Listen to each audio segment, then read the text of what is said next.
Hello, students, alumni, and faculty of VESIT. I welcome you all for the second day session of We Reach, an alumni engagement initiative of VESIT, organized by all departments together under the guidance of Internal Quality Assurance Cell and Institutions Innovation Council of VESIT. Today's topic of webinar is Rise of Fintech in the Era of Programmable Networks. Banking and particularly fintech industry is undergoing tremendous transformation right now in terms of not only providing value-based 5G mobile service, but also in terms of architecture, network, and operations. The software-based transformation is going to bring us agility and efficiency. The announcement of Government of India's Gajare, the permission blockchain-based payment platform, is a step towards this. Opportunities in payment services, forex services are waiting to be explored via startups. So students, if you are interested in technologies such as 5G, blockchain, AI, cloud, software-defined networks, and would like to understand the applicability of building finance network and architecture, this is the webinar for you. Make the best of it, and thank you. Over to you, Somesh, for the session. Thank you. Thank you, Nupur ma'am. A very good evening to one and all. Now I'll be introducing the speaker for today, none other than Mr. Subodh Gajare. He is a Senior Solution Lead Architect at Cisco R&D Bangalore. He is also an alumni of VESIT from the 1992 batch of CMPN. He has been contributing to the streams of service provider, enterprise, IoT, DC, open platforms. His core experience at Cisco for 15 years has been in the domain of platform development, testing, designing, troubleshooting, and developing solutions across technologies. He has also contributed to designing and implementation of programmable networks for global customers. His core domains of expertise include SDN, NFV, IoT, mobility, that is 3G to 5G transformation, security, virtualization, cloud, and AI/ML. His current research is on designing software orchestration platforms for end-to-end management of SDN networks. Subodh contributes as research mentor for incubating Cisco, AI, 5G, and IoT industry solutions in digital manufacturing, smart cities, healthcare, education, energy, and transportation. He works as an advisor for grooming future technical leaders and architects in Cisco. He represents Cisco at Cisco Live in Asia, Europe, and US. He is a mentor for Cisco startup program Launchpad and contributes by incubating 5 startups every year.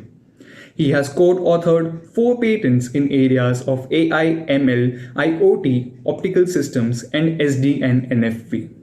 He speaks at Cisco Technical Leadership Forum globally and in industry events for SDN, NFV, SP, IoT, mobility, and security.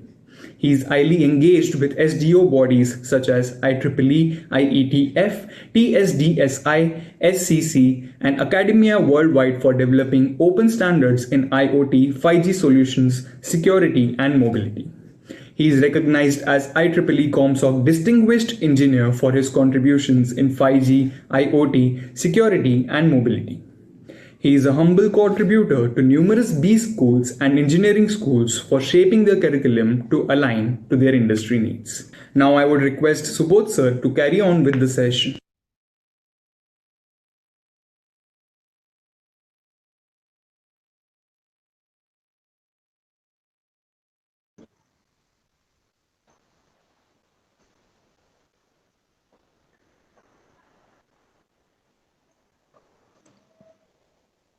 Hello, a very good evening to all of you. It's really my privilege really to address you all through this virtual media, but I cannot thank enough a few people who made this happen as part of the We Reach webinar series. So I have to thank my colleague in this, my collaborator, Nupur Giri, and she has been instrumental in ensuring we have this. I also would like to thank Indu Madam, Somesh, and of course Nair Ma'am when we met last time, And it's only due to all of your encouragement that we can do this. So, without much ado, a very warm good evening to all of you. And as you can see on the title slide here, my intent really today for the next 1 hour is going to be taking one industry called fintech. And this is not a business or a finance technology session, but this is, as the suffix indicates, this is a technology session which shows why particularly a few technologies like blockchain, IoT, 5G, and and more behind them like SDN, which is software defined networking, or even AI and ML, are proving to be accelerators. And what better place than the hotbed of startups in the world than India? And also, when you combine that with the whole banking industry.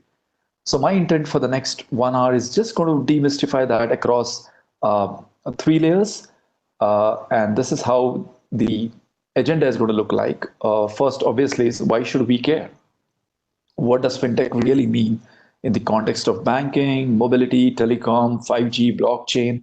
So, a little bit of how India has developed and what kind of exciting jobs, careers, startup opportunities would exist for each one of you. Then we do a deep dive on the primal constructs of blockchain, IoT, 5G, and a little bit of AI/ML, where I'll share a few pilots and deployments, what goes on behind the scenes. And then the second part gradually leads to the third part, where we do a double click and just look at problem solutions. This is also the place where a lot of ideas may open up for you. Um, I was told by Nupur and the team that you are part of, let's say, instrumentation, computer science, electronics, telecommunications, maybe science and humanities, and a lot of the branches, right? So I want to make sure all of this is relevant for you. And at the same time, it is not something which is too deep or too broad. So I'm trying to strike a balance. And I have a submission to make. And that is the fourth part of the agenda is the most special part for me. So I'm really looking forward to questions. I know I'm addressing probably around 1,400 of you folks, all eager, excited minds and students. And let me be very open with you. 20 odd years ago, when I graduated from the same college where you are now or about to graduate, we never had the privilege, we never had the opportunity, to be honest, to live in a country which has this kind of a startup culture, to live in a country where very super disruptive forces like mobility, SDN, AI/ML, 5G, and all these forces are now shaping the new industries like manufacturing, banking, retail, Medicare. And we never had the opportunity, hence, to have this kind of industry connect. So, again, on that note, I would like to begin this session with a huge round of applause to the entire team. So, Mrs. Nair, Nupur, Indu Madam. So, all of you guys have made this possible, right? And that's why it's really nice for the academia, the industry, and the students to come and intersect via vReach. All right. So the goal of this workshop really is to share the trends, right? So this is an industry-focused workshop. There will obviously be an alphabet soup of a lot of industry terms. And I'm really hoping you ask a lot of questions because that is what will make this interesting. So Som is going to run the Q&A panel right after the talk where I'll be questions. Okay. And I'm also going to take the privilege to kind of introduce AI/ML, 5G, blockchain, and just blow it apart at a very rudimentary level. And then how each of these as accelerators is driving fintech. And a lot of this will be the current state. And we're also going to deep dive on what's so special, especially in this part of the world we call India. And what are some of the cool open extensible architectures like India Stack, for example, how is our digital identity on Aadhaar? Then, if you imagine XML language, imagine a payment markup language, which NPCI is building via Bheem and UPI, and how is UPI now shaping the next evolution of banking and fintech? So we'll talk a lot of those as well. There are certain assumptions. As I said, this crosses industries. So I'm hoping you're aware about cloud, basics of software stacks, mobility, fundamental constructs about networking, or this could be your first introduction. Either ways, I encourage you to engage because this is primarily about you. If you don't ask a question which is uppermost in your minds, you do not probably crowdsource your idea, right? That could be the next cool idea. What if? Can I? How should?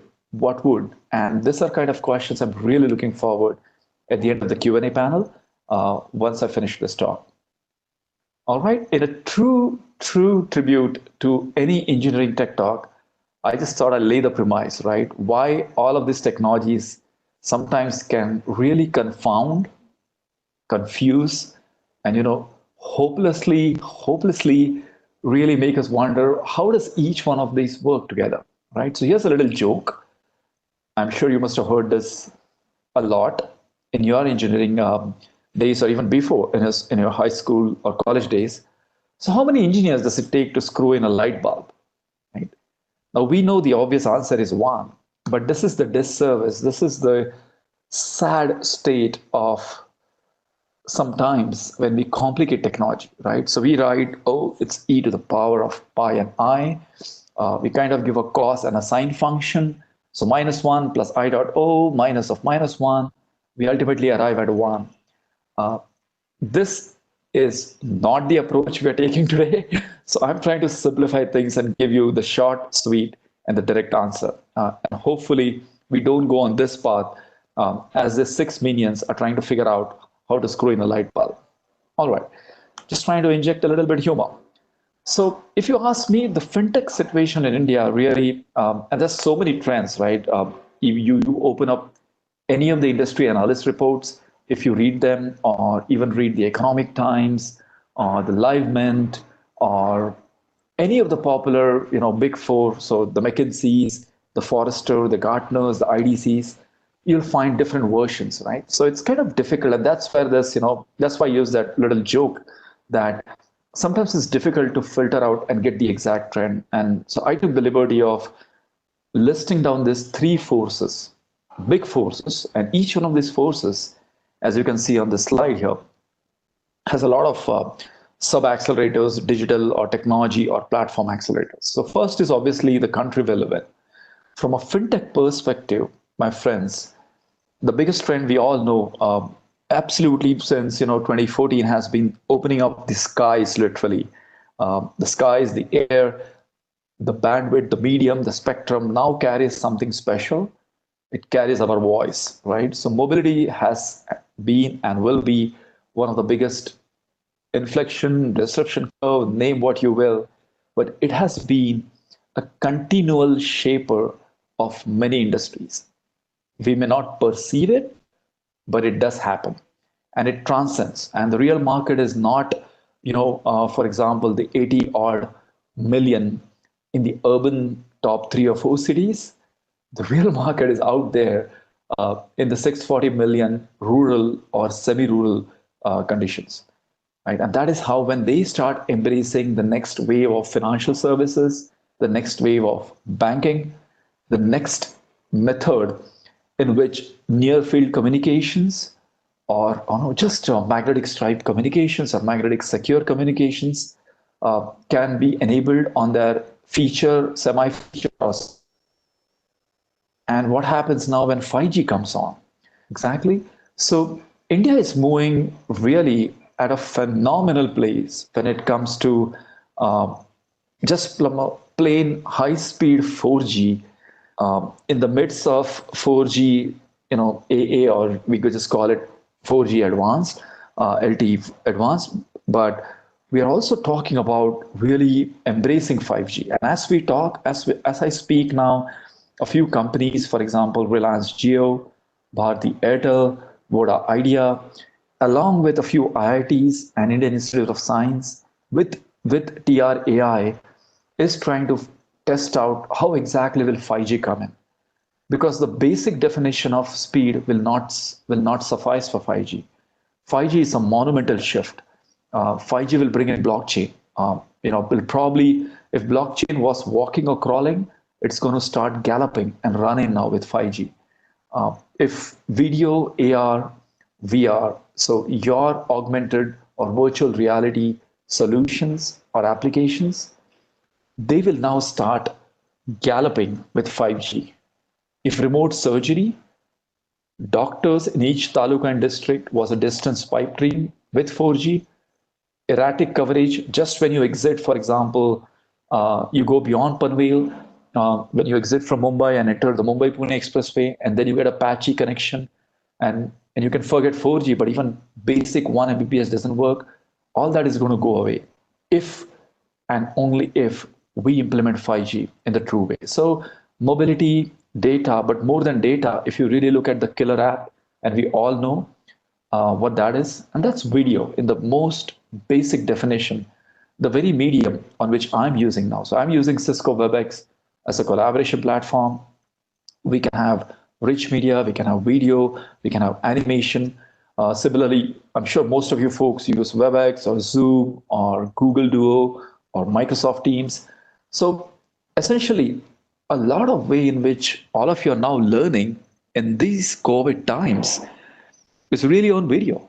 If we did not have voice and video over LTE or V2OLT as we call it, we would not have scaled for our schools, for our colleges, for our businesses. Most of Indian banks, stock exchanges, fiduciaries, insurance operators in this last 14 and a half weeks have been online. So just imagine the power of mobility, video, and these telecom protocols, which are ushering in this new generation. So from a connectivity, we are now moving to connected experiences. And that is all which will dictate if LTE or 4G and beyond will be a success, or will it just again create further digital divides? It's a very interesting debate to have. Last on this forces, just from a fintech perspective, just to ignite your curiosity, my friends, is the unbanked demography, right? So in a country of, say, around 1.38 billion or 138 crores, we have around 34 public and private sector banks, and you can add probably around 1,600 more. So maybe around 1,700 total banks. So 1,600, the urban cooperative banks, which are just founded by a group of like-minded individuals, and then the 22 private sector and the 12 public sector. So around 16,500. So 1,650 banks simply cannot bank 138 crores.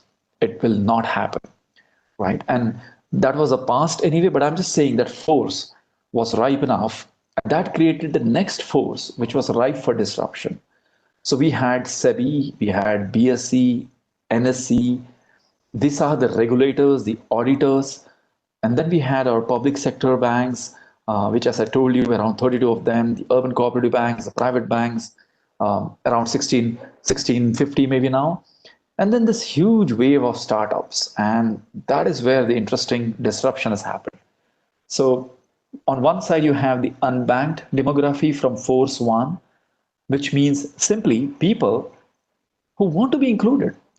You bank not because you want to put money, you bank because that becomes your way to belong to a nation, belong to the economic cycle, to belong to a platform in which your money is securely.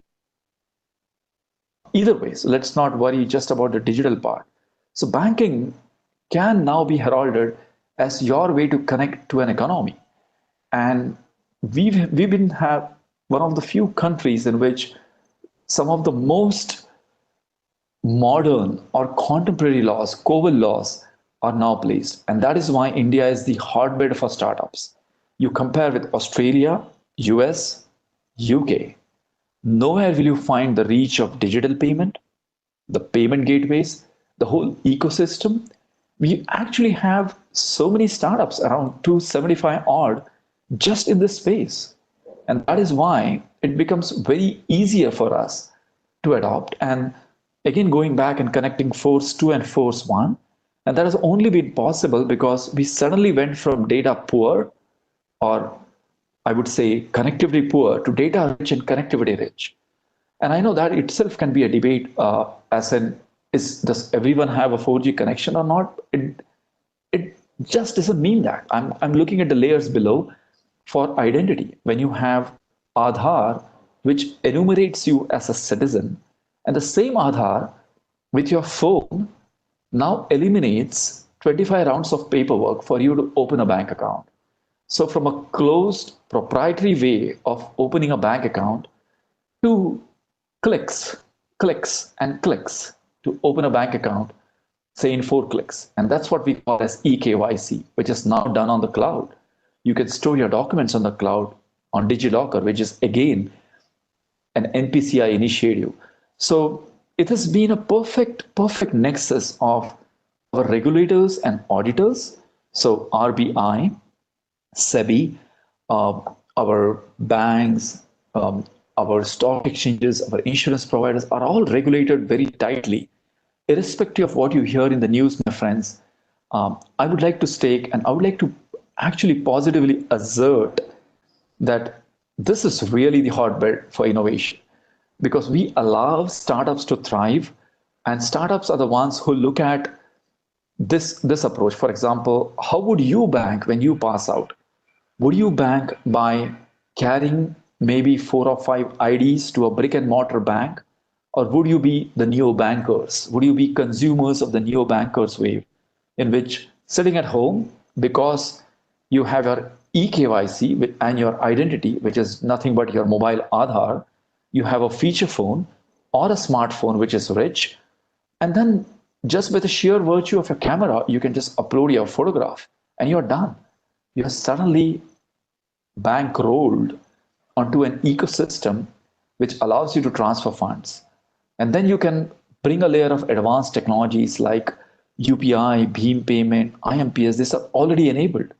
So overnight, in a span of right after the demonetization, Beam, UPI, and IMPS has spiraled. We have touched 1 billion plus transactions.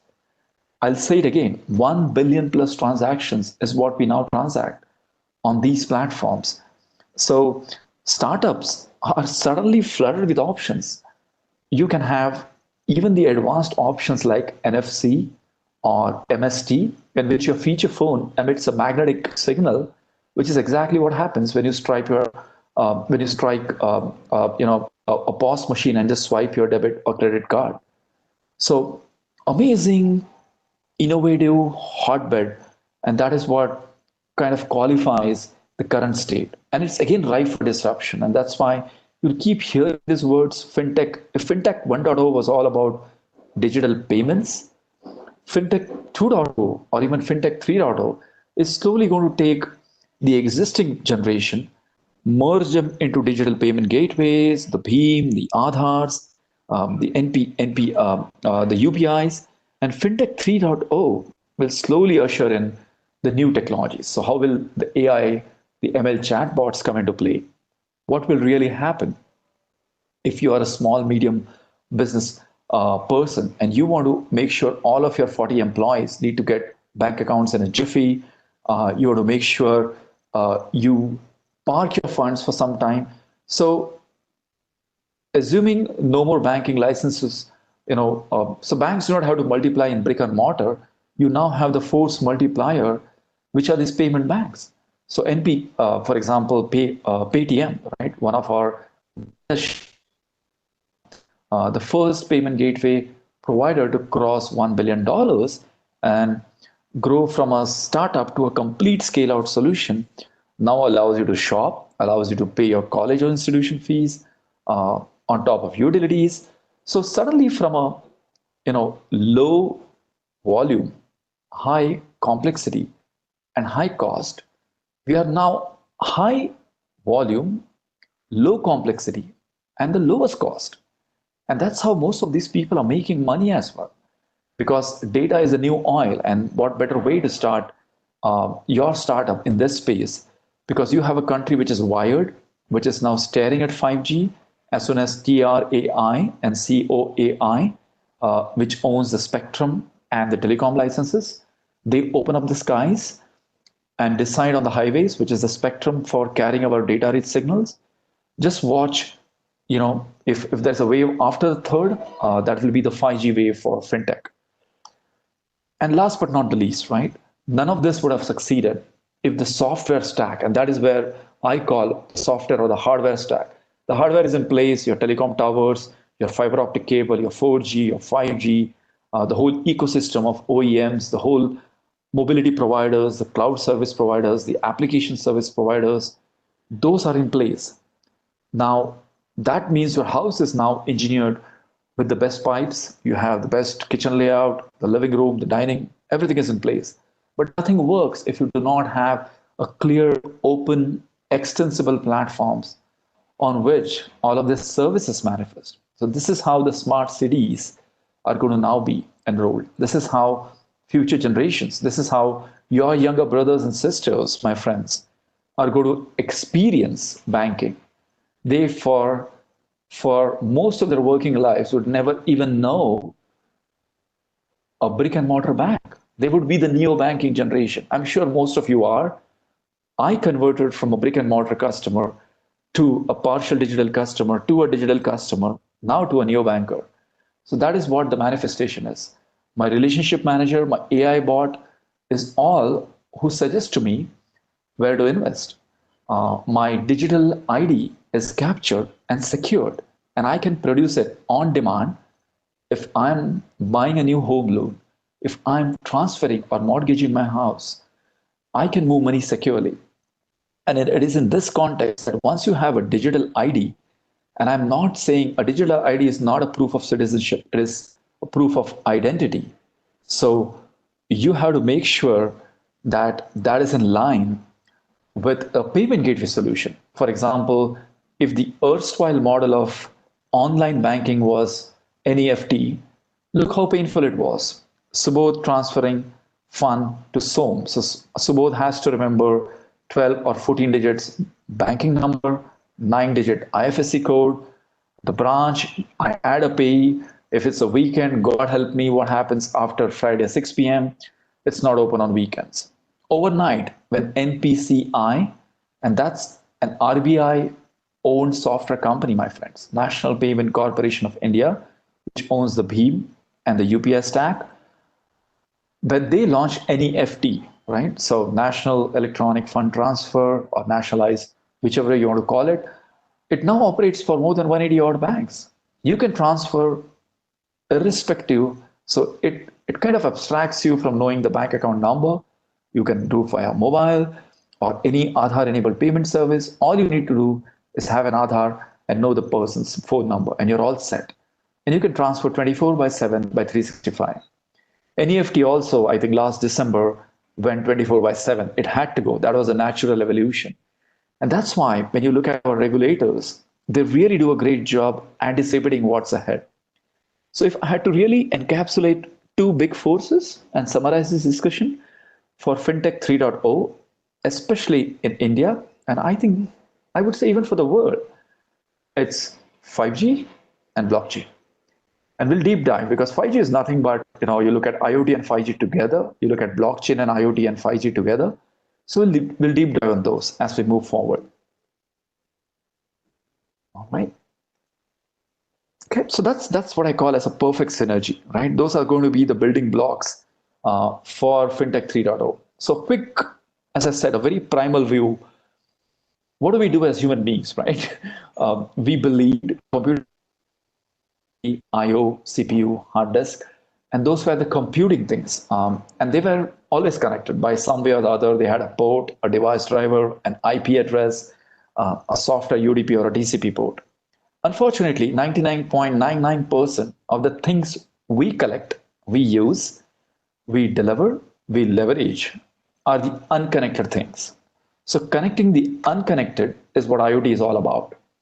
And the only way you can connect a traffic signal, in fact, your mobile phone is the first manifestation of IoT in your life, which itself has moved over thanks to 4G and 5G to be an interesting part of your life. But imagine your magnetic sensor, imagine the motion sensor, imagine your Wipro LED lamp in your house, Imagine your electricity meter by MSEDC in Maharashtra or Bangalore or Madhya Pradesh or Rajasthan.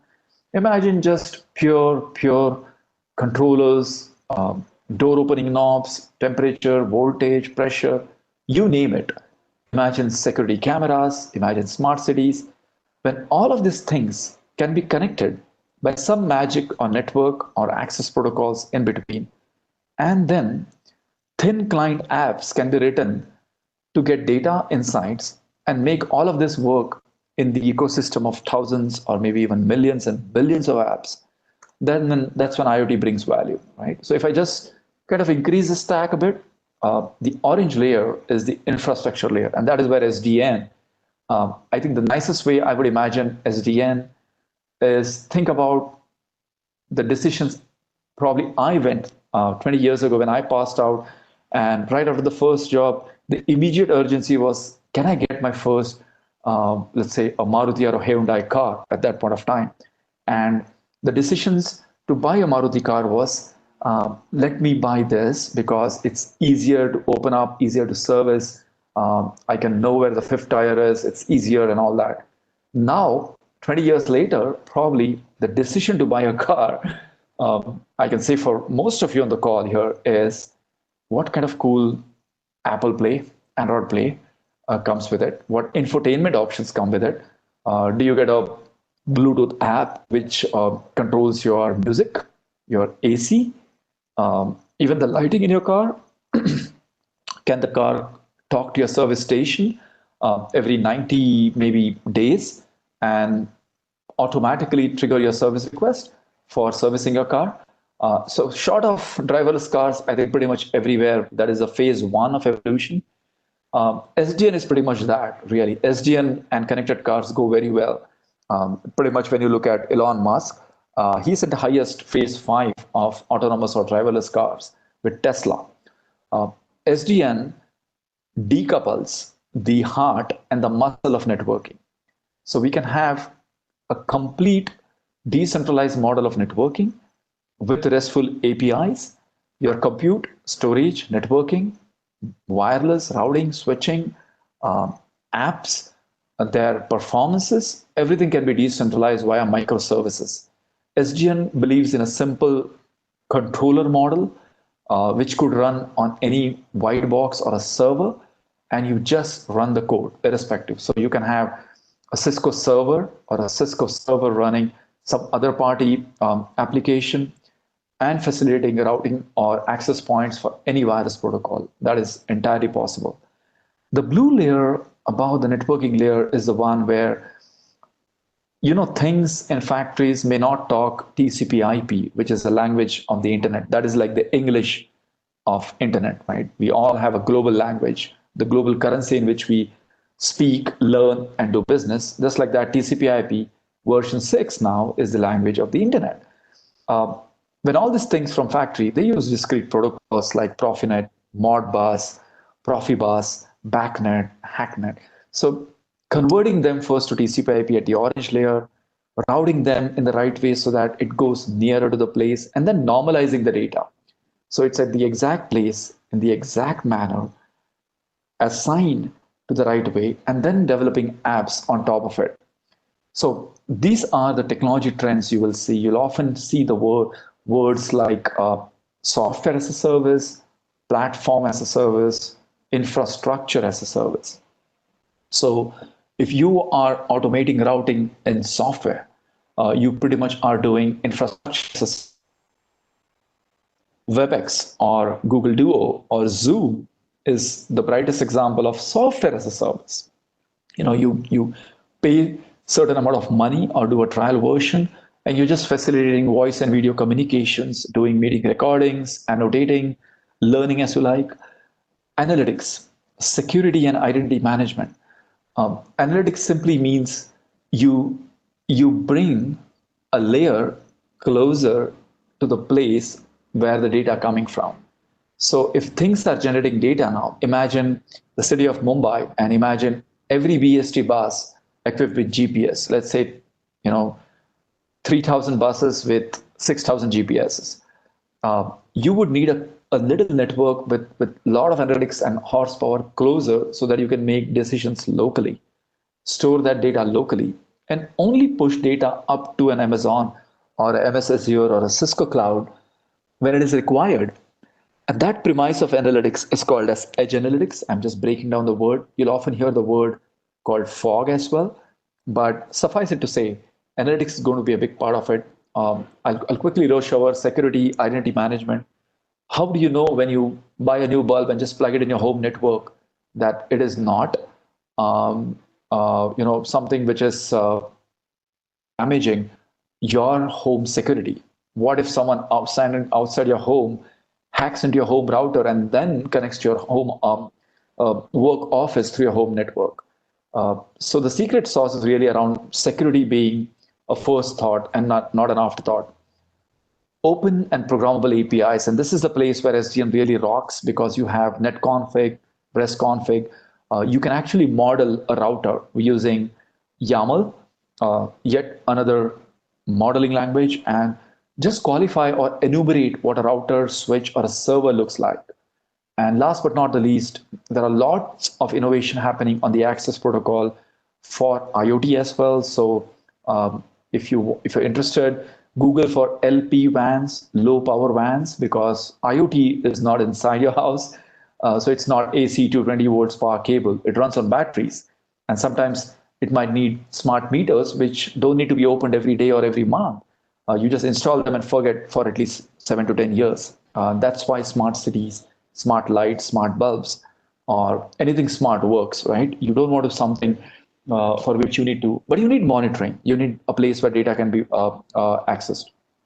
So just laying the foundation, IoT, whether for a city, a factory, a medical hospital, a home, an oil rig, an office, a construction site, a workforce, you name it. All of that thrives on this three layers: the cloud or the data center layer, where huge amounts of computing, routing happen. There is always this middle blue layer, and that's the special edge or fog layer, as we call it. By now, you must have guessed fog is just a little cloud closer to the ground. And the device is actually the device which you want to monitor. So which means start, stop, modify. So basically CRUD, right? Create,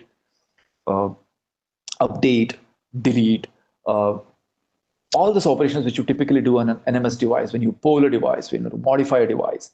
So that's the kind of thing. We typically call it MACD operations. So modify, add, change, and delete. So any IoT device, whether it's a furnace or a factory fan, which you need to monitor for a certain purpose, there is a business objective you want to do that, would need that. All right. Changing tracks a bit. We talked about IoT and 5G, but I also want to, just insert a little bit of blockchain in your minds.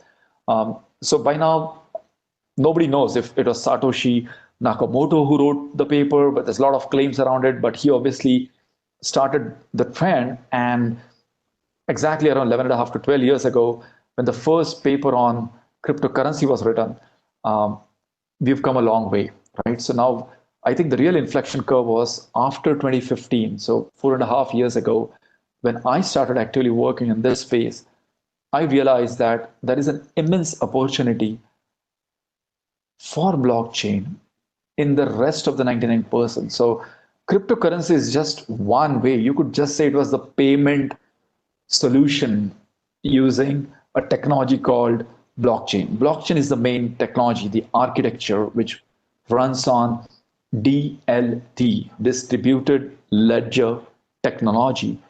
And cryptocurrency or Bitcoins or Ethereums are just less than 1%. I'm not diminishing their importance, but unfortunately, that is what got hyped when a Bitcoin went all the way to 29,000. I don't even know whether it's 7 or 8,000 now, but it's going up and down. And this talk is not about ICOs, initial coin offerings of this. This is just to tell you the story. And I think the real action in blockchain happened only when enterprises, by enterprises I mean companies, started looking that if cryptocurrency can be mined, which means you write algorithms, and it is open, it is permissionless. Anybody who has the computing power can attach itself to a DLT network. can we not use in a more secure way? So can we not make a permission blockchain? So that is what enterprise blockchains are all about. And that's where Hyperledger got in the way. So Cisco, Google, Apple, most of us folks are using blockchain for our own enterprise needs and also providing blockchain as a SaaS service, as a software service for people who want to develop on it. So if you had to explain blockchain, my friends, to your grandpa or grandma, especially someone who has seen the standard, bank passbook or any ledger or record, maybe even an Excel spreadsheet, just magnify that a bit and say, that is exactly what it is. It's just that nobody owns it. It's shared digitally. It's agreed upon, and you cannot alter it, right? So the simplest way is it's distributed, decentralized, digital ledger technology. We need that. We need that because I'm only talking from a pure enterprise way. So, for example, Visit can be an enterprise. If you decide to have blockchain tomorrow to manage different entities of business, for example, student admissions, student transcripts, admissions, marks, students' performance. So your practical exams, your Viva, every place and every year and every day and every week where students give exams and assessments and worksheets, and then merge this together so that each party trusts each other. And most important, I think that has to be a final goal for going for blockchain, right? And that is to eliminate frauds, errors. So the simplest way to think is blockchain will really help you only when you have multiple business parties in running in your business. Some of them could be part of your business. Some of them could be intersecting your business. For example, Visit could be having certain trusted partners who come and do media events, who come and do, for example, student events, who come and supply raw goods, your canteen, third party, right? So intermediaries, right? And so you trust them, semi-trust them. And these are the places where blockchain works well.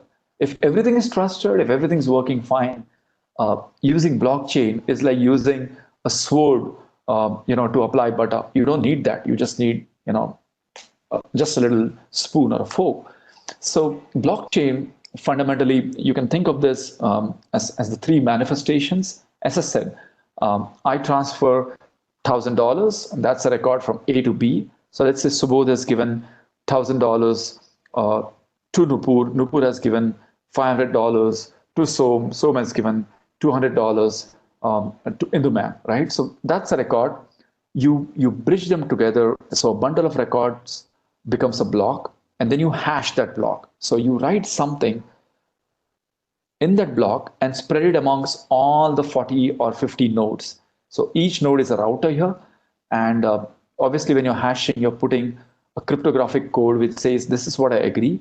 And anybody who wants to modify will have to seek permission. And then you just link all of them together.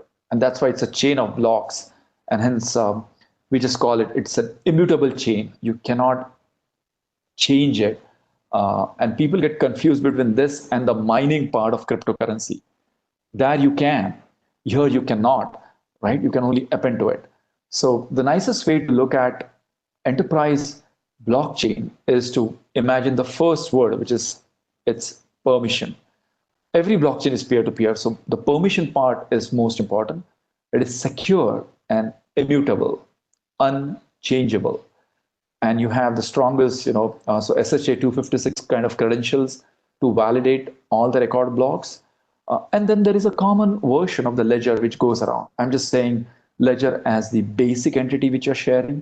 If you're building a blockchain for a blood bank, is it the hospital? Is it the collector?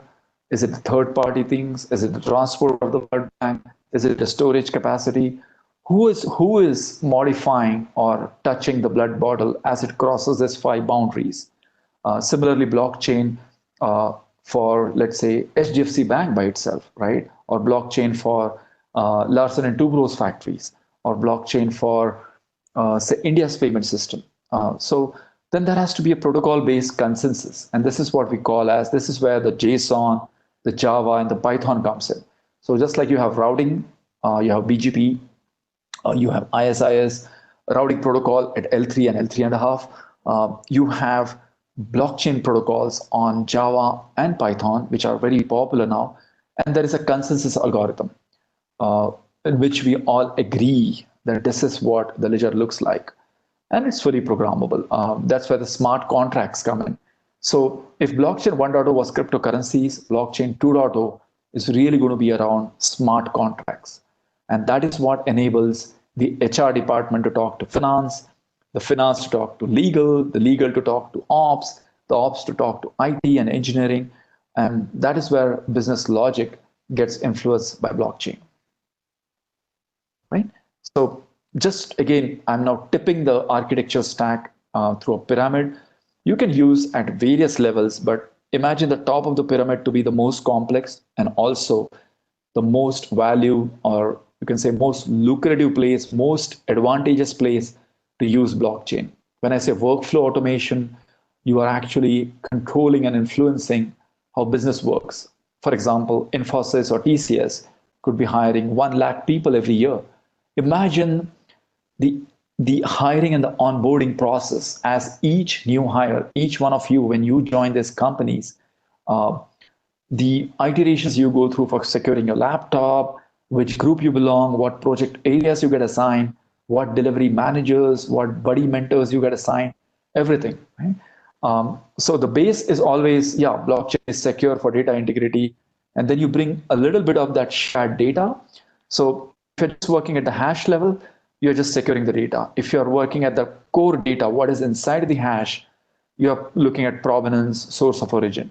And when you're modifying the business itself, you get the most value, right? So that's why it's increasing value of blockchain depending on what you integrate. If you're working at the hash, at the data, and then working at the business logic itself, blockchain can drive immense value. As we speak now, the Indian government in the space of banking and fintech is developing Vajra, VAJRA.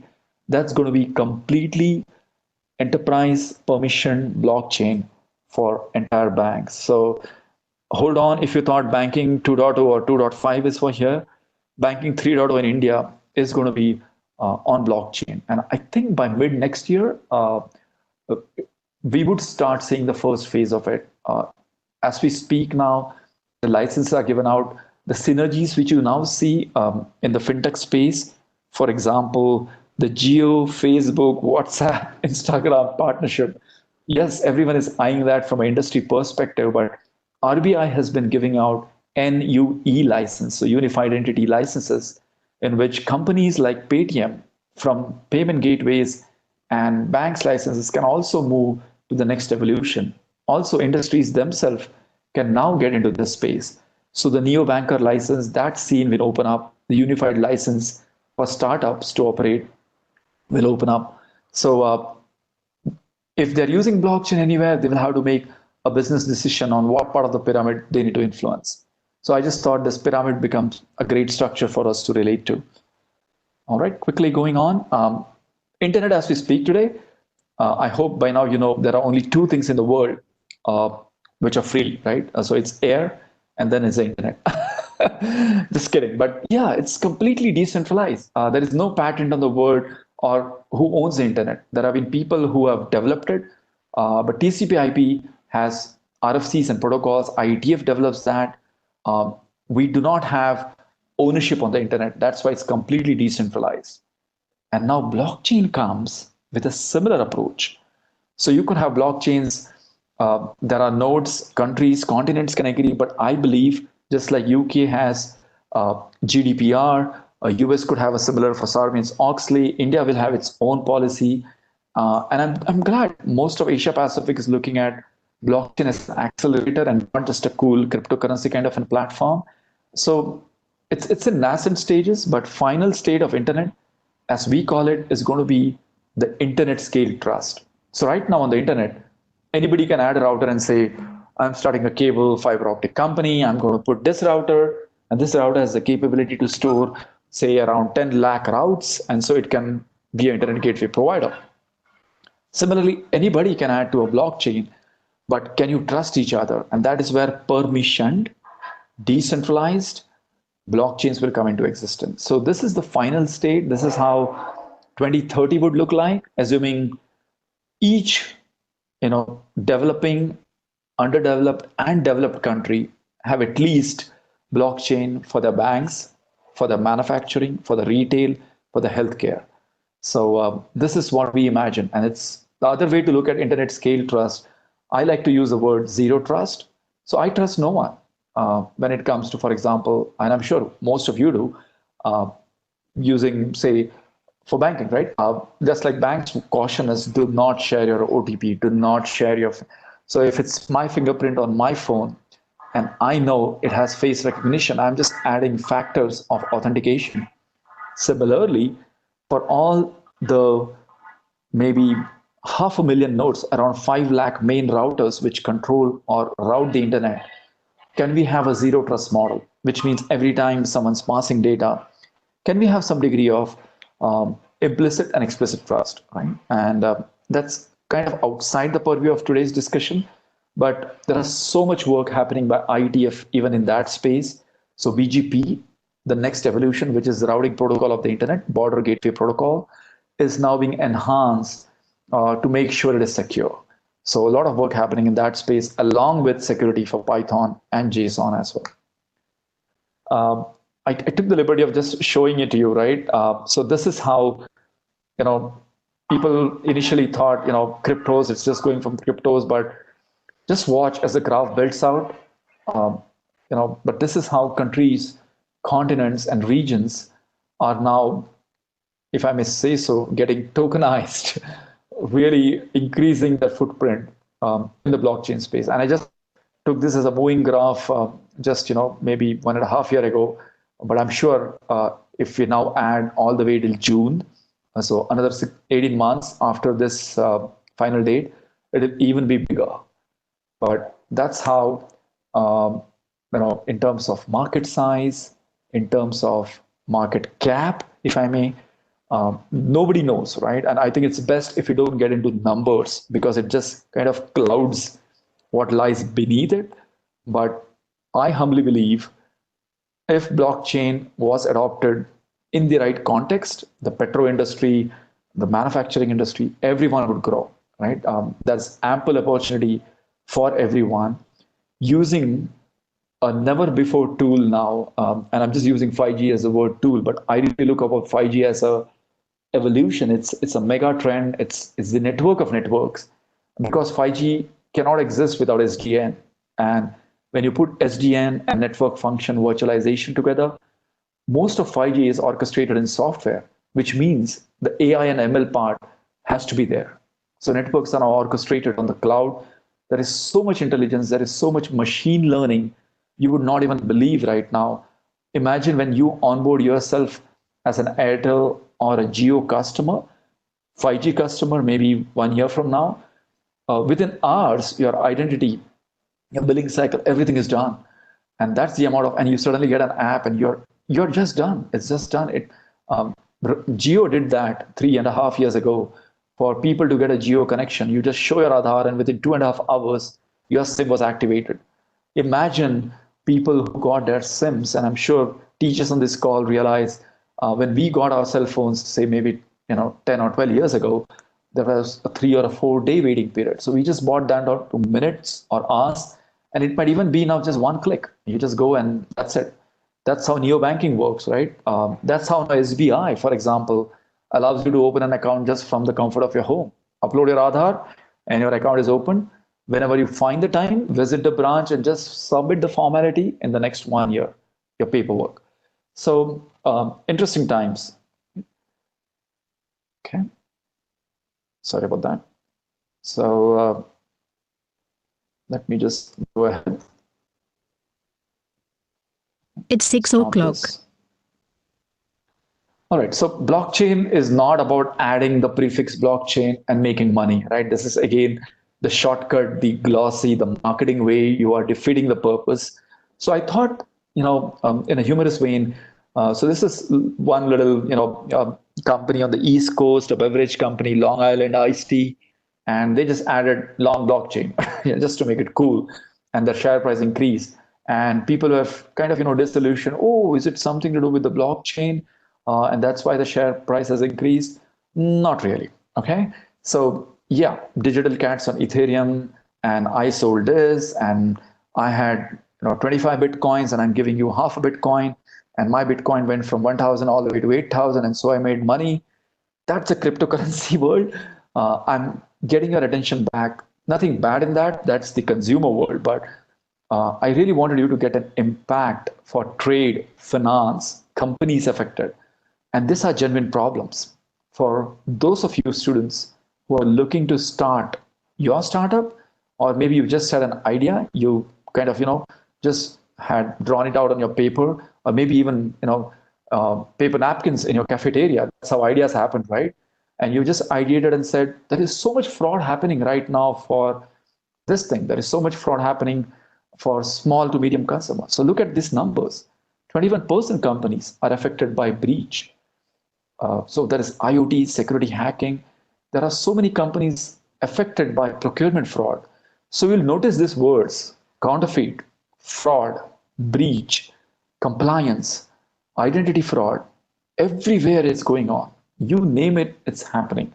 And I need not tell you why it's happening. It is happening because all these mega forces of IoT, 4G, 4G Advanced, and now 5G, all of them are coming together and they're opening up. So there are suddenly a lot of ways now to drive your car, and you suddenly have so many parties who in a way have your remote car key. So are you trusting each one of them to drive your car or use your thing? And that's the point I'm talking about. So if you look at industry applications, the real use cases, I believe supply chain is a no-brainer. Supply chain in the simplest form, SSCD, service supply chain and delivery, that is what is taken to the highest level by Amazon. If you imagine Amazon or the Walmarts or the Flipkarts or the Swiggies or the Zomatos, they really have digitized their supply chain to the maximum possible. If you imagine Uber or Ola, they have just taken the thing of what they give, which is a car as a service, and they have also digitized the supply chain. So logistics, supply chain go hand in hand, and they will be the usual favorites. The first place where people will say, 350 third-party suppliers interface with me just to make my car. If Maruti Udyog or Mahindra has 450 suppliers, how do I know when, where, how was this part given? The needle on my odometer is probably outsourced from someone. The piston valve number 23, the gear rings, everything goes on. So if you imagine a sigma of service supply chain logistics, huge opportunity for blockchain to come into play. Trade finance will always be there. Banking will look askance at blockchain now, which means there will be worry. Is it there? Is it not there? Is it too complex? Is it all software? No, it was never meant to be. In the simplest form, a blockchain network is your same network on which now you have certain nodes running the special blockchain software. That's pretty much about it. Your payments, your asset trading will all ride on this. Again, imagine the word low volume, high complex, and high cost. That was our earlier persona in everything we did in India, right from education to mobility to banking to manufacturing to retail. And now everything is entirely reversed thanks to this technology and fintech coming in. We have huge volumes, billion plus transaction. We have low cost and very low complexity. You could go to your village and you could actually ask someone to just hold your phone and get him or her enrolled. And that is what Aadhaar enabled payment services, you can Google up, AEPS is doing. That's how your pension gets written. You don't have to walk miles, catch a bus to go to the government office, then realize the pension has not even been credited or the window is closed. When just because you're on Aadhaar or having a Jan Aadhaar account or a banking account, you could just be receiving your pension. So suddenly the government as an entity is now touching the right citizens. And that is what I meant by the 700 odd million citizens really coming into this wave. And last but not the least, everyone needs to identify. It's just like you define a C variable or a Python variable, you are enumerating, you're declaring to the entity or the program, this is who I am, this is how I look, this is what I do, this is how I will require services. And that's what Aadhaar does for you. And simply Aadhaar would not have worked, but I think Aadhaar on the cloud is the biggest success story. If I had to really use the word digital identity and Aadhaar together, it's still, and it is an Harvard case study.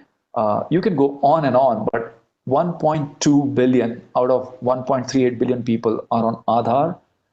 US, just to compare, started with the social security number.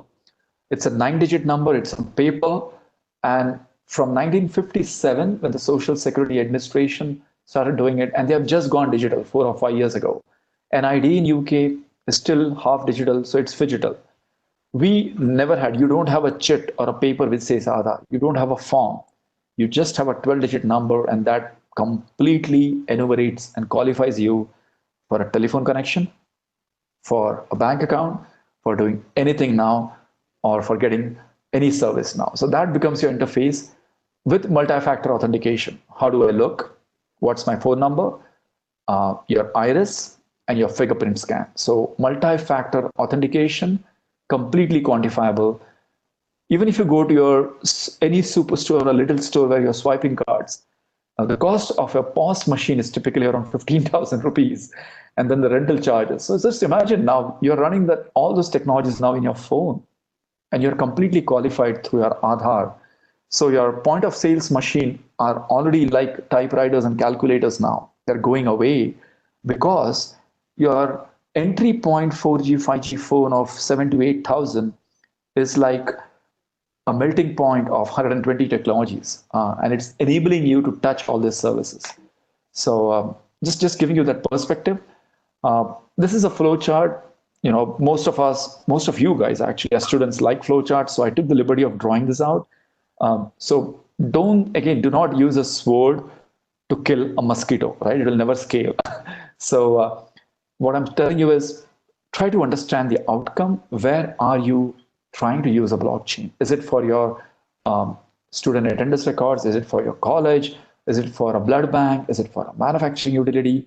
Will it benefit? What kind of trusting or conflicting entities do you have? What kind of ownerships you're looking at?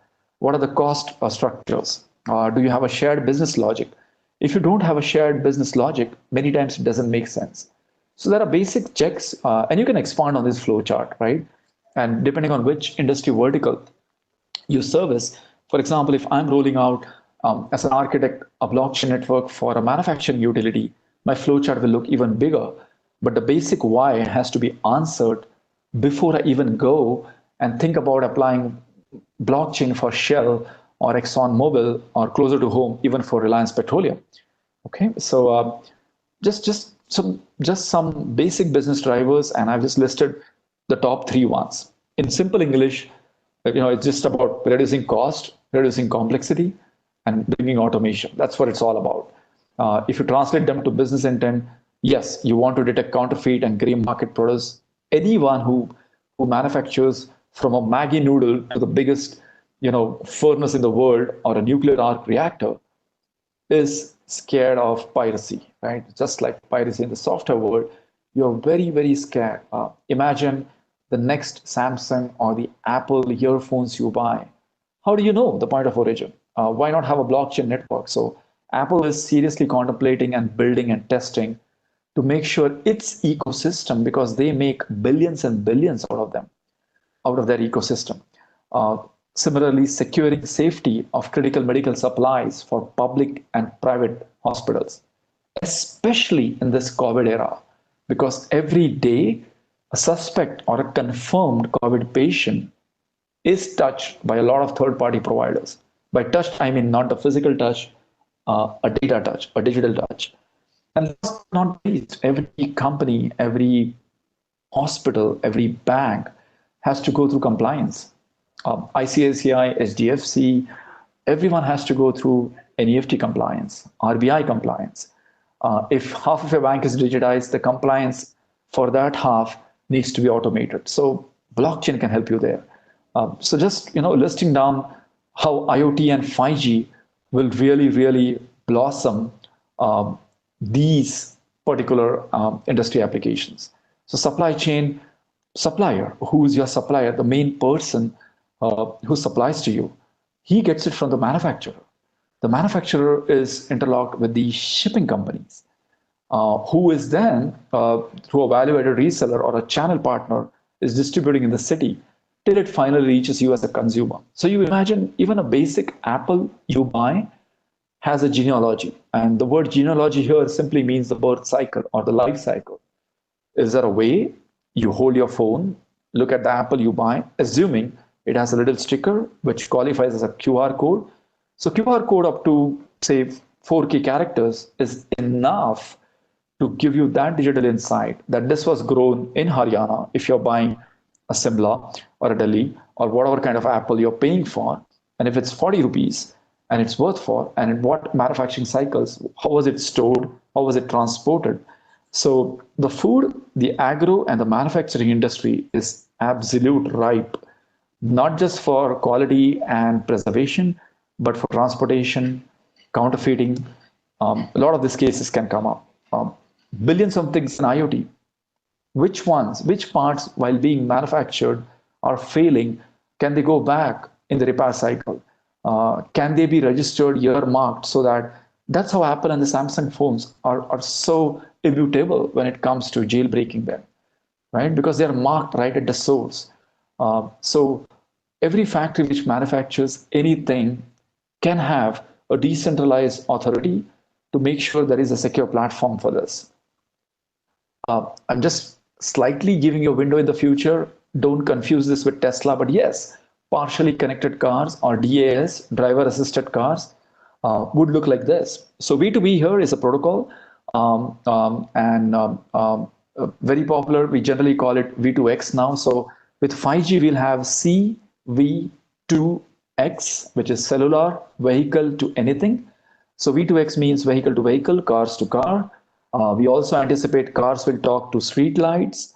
When they're taking a curb turn, the sensors on the curb will tell them if they're too close. The tires and everything will be talking to each other. The car is talking.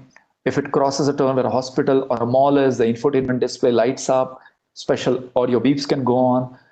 So that is the V2I, which is infrastructure. And the final is V2, the big I, which is internet and cloud. So we just collapse that as V2X.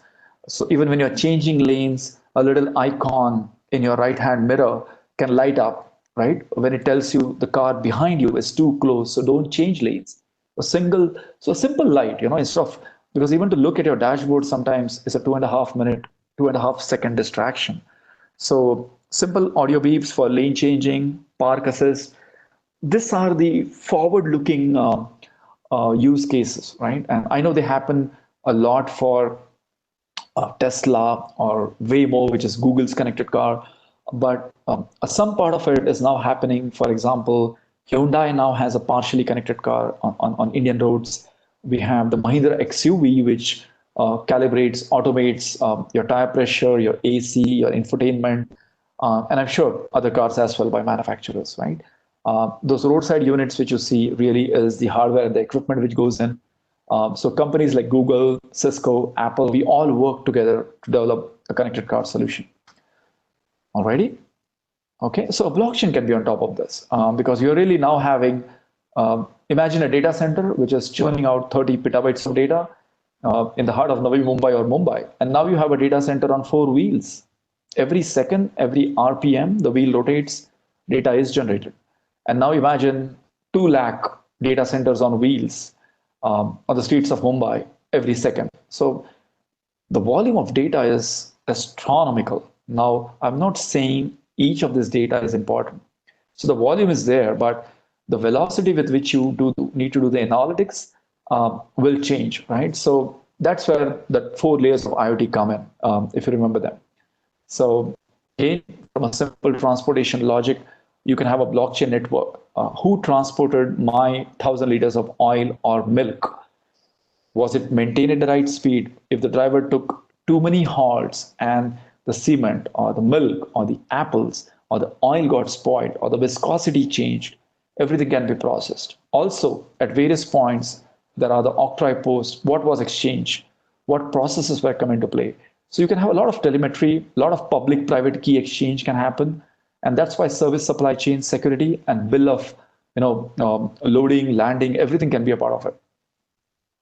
For networks, yes. By networks, I mean every company which has IT in some form. We have a DNA center solution. I'm just given that. But a lot of companies are using IT to keep track. How are employees onboarded? How are they executing their projects? So just giving you an insight into that. I'll quickly rush this now. Won't spend much time on this. But the premise of blockchain with 5G and IoT is centrally going to be around this, right? You, either a person or a thing, you need some help. You know it's somewhere out there, okay? How do you get it in a trusted form? Exactly in the way you want it to consume. And that's where machine learning and AI comes in. And AI is a broad umbrella. Machine learning and data learning kind of collapse when you build statistical self-learning or supervised and unsupervised models. You pretty much open up AI ML for a lot of industries. So assuming blockchain and 5G are the accelerators, AI ML really becomes the third accelerator, which brings, I think, the user experience or the customer experience to the fore. And we'll not be touching all 10, but I've just took the liberty of just one or two. Data security, right? Big item. Anyone in the world is talking about it, whether it's terms of transaction, basic network data security, risk, or even building your brand loyalty. And you can apply AI ML use cases everywhere. You can do it for surveillance, physical virtual access. You can do it at app level. Is this application using this routing protocol supposed to be accessing at this point of time on this switch or server? And that's where it becomes very advanced threat protected. Most of the Euro, US, and even closer to home, SDFC, SBI, and ICICI Bank would fall in this tier category. Okay. Bots, yes, obviously are rising. Amazon acquired Kiva, a $1 billion company. So those little orange things which you notice, that's the Kiva robotic arms. And the yellow things which you noticed are really the racks and shelves. So when you place an order on Amazon, this is what happens. The moment you say click and Amazon generates an order number, in 7 seconds, a shelf moves somewhere in the nearest Amazon store. I said a shelf moves, no human being travels. The shelf moves, and that is the semiconductor acquisition with robotics, which Amazon did with Kiva. So 6th generation Amazon fulfillment depot would just have all the shelves moving. I would have loved to show you the video, but I don't have it handy now. But it's just the shelf which keeps on moving like human beings. And they just go and keep it on the processing or the assembly line. And you'll find similar examples for HR, for onboarding, for your travel. Kayak has a Slack bot. You have ROS for judiciary and legal documents. Banking is now, really from consumer books, records, and ledgers is really going the next wave. SBI has YONO and EVA. SDFC, ICICI Bank have, if you log onto their websites, you'll find AI experts. They will actually be doing remote expertise. They'll be helping you for loans. They will gauge your spending needs and suggest to you the next deal, right? So how do they get that data? We give that data. When we sign up with the Googles, the Androids, and the Apple iOS, we permit a certain part of our data to be left as footprints, and that data is mined back to us in the form of some insights and intelligence. So banking experience will be reimagined. And that's why, I think SBI has pretty much been a torchbearer, but ICICI Bank and SDFC are pretty much at the cutting edge when it comes to this. So don't be surprised early next year to see blockchain networks for these banks as well. Well, I took the liberty. I know I'm slightly racing over time, but I'll squeeze this in because as students, right? How about you building your career around these forces and also having fun at it?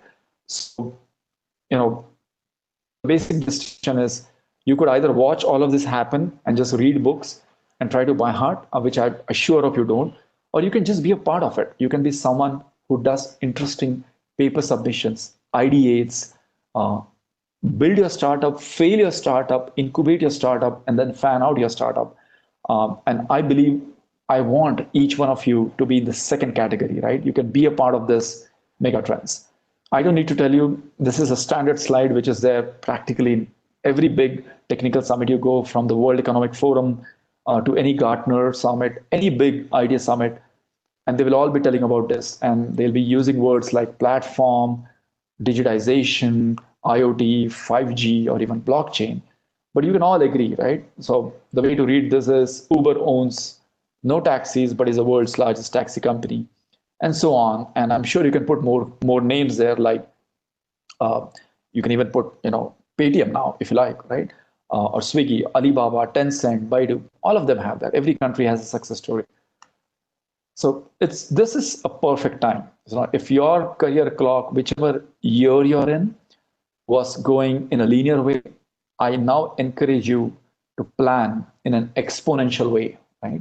So your initial steps will look like linear, but then suddenly your career will skyrocket. If you start planning your career, I'm just giving you a simple ABC kind of thing. So develop your platform skills. I will not even say, study C++ or C Bang or Java or Python. Pick whatever you like. That's the narrowest part. Then build paradigm specific skills. By that I mean, if you're studying, for example, you're good at C, C++, you understand a little bit of XML, so voice XML, and then you also have a little Ansible experience. That's your platform experience. Now look at how IoT and blockchain will help you for banking. Look at how IoT and blockchain will help you for finance, how these mega forces will help you for, and then just focused on that. And that green layer is where you now start becoming a semi-industry professional. And the more you spread out in the middle layer, that becomes your controller layer. That's really your controller layer. And the blue layer is really your technology layer. Sorry, the indigo blue layer, right? The first. And the aqua blue layer is the one which I always talk about, the breadth. And that starts from, if Subodh is a student, I understand I'm learning languages, platforms. I'm developing on my Raspberry Pi Galileo boards. I'm, making a short and a Swift permission private Hyperledger blockchain network for my college. I've used the first two layers well. How am I really pitching my idea? What summits, what IEEE papers am I submitting? How am I crowdsourcing my idea? Every time I talk to 10 industry people, I get 10 perspectives. Can I bring that in? How am I breaking my idea? And people often do a disservice and say collaboration and communication is just plain English and a good personality. Actually, it is nothing of that. It's much bigger and broader than that. It really means expressing your idea in a way your grandfather and your father can understand, Aadhaar or Paytm, right? These are technology software stacks. That's why India Stack is something you don't go to a geo provider and say, I have an Aadhaar number on India Stack. You don't say I'm transferring money to you because give me your Aadhaar stack number or India Stack number, right? You're abstracted. You just do click and transfer. And that's how your communication skills should be. You should be abstracted from the polishedness or the technology part of it. The idea should just go smoothly. That's the outcome. If you ask me, as an industry professional, someone who's just walking this path for the last 20 odd years, these are the skills which industry is looking for. I'm just leaving you with this, right? Not necessarily 10. You can just make 5 out of them or make 25 out of them. But extensively, if you can wear these hats, and for me, it all begins with an open mindset or a growth mindset than a language, protocol, or a technology mindset, because everyone has that. So what gets you beyond your grades, what gets your foot inside the door for your first technical interview, for your dream company, that is your technology mindset. Now, what you do in that half an hour, or if it's a whole day long hackathon you have to do, will get you, these are the skills which will get you there. The final jump will happen because of this. So that's why I encourage you, right? You listen to an idea, you share it with 4 people, it becomes a crowdsourced idea. You share it with 44 or 400 people, you discover 400 ways in which the idea can be broken. And then you fix those. And then you show it to 40,000 people, and they become the force multipliers for your idea. And as you start building your skills in each of this, and even your negotiation or your emotional intelligence is a big one. And it means different things to different people. But for me, it just means if somebody says no to my idea, my emotional intelligence tells me I just need to begin at a higher level. Somebody says no, Subodh, blockchain cannot be used for agriculture right now because people don't have phones out there. It doesn't mean I'll drop the idea. I'll still go and begin at the next level of no, which is what can I do to have local language phones in the hands of every farmer in India? What can I do to make sure the last mile connectivity rocks so that we just need 10 Mbps? That's it. That's a basic pipe connection you need for the most advanced applications. What can we do to do that, right? So right from the optics to the spectrum to the transport to the software to the clocking to the network. So no is just begin back to the drawing board at a higher level. Uh, and I'm not going to go into each one of them, but even customer eccentricity for me really means, hey, who am I developing this idea for? First of all, do they need it? Yes. What is that they're using now in place of this? And so you really get eccentric about your customers.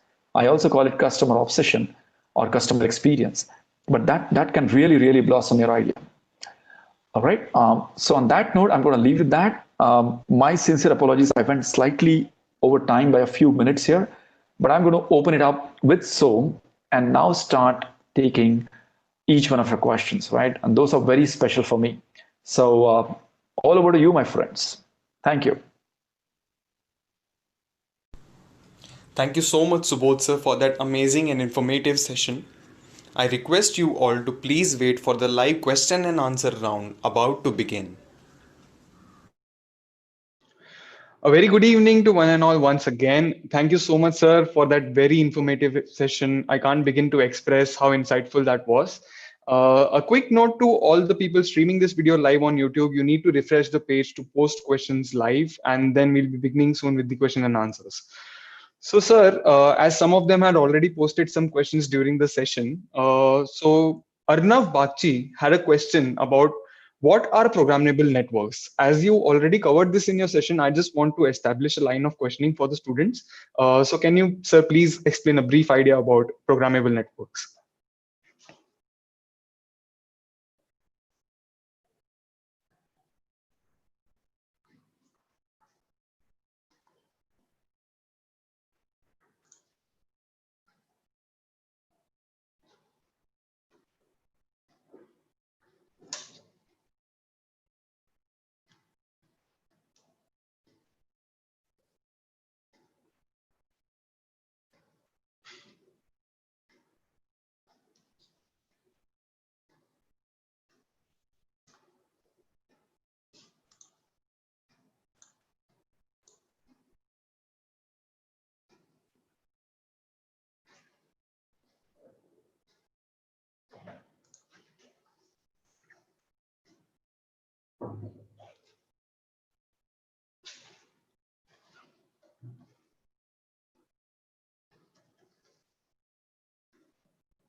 Sir, actually, there is an issue with your audio, sir.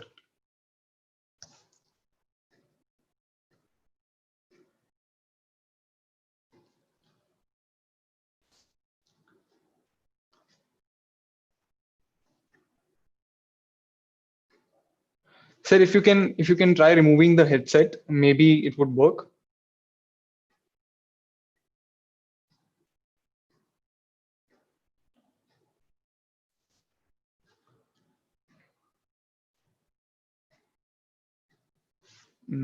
Sir, if you can look for an option down there in Zoom, as in which microphone you can choose for talking, maybe there would be a problem over there.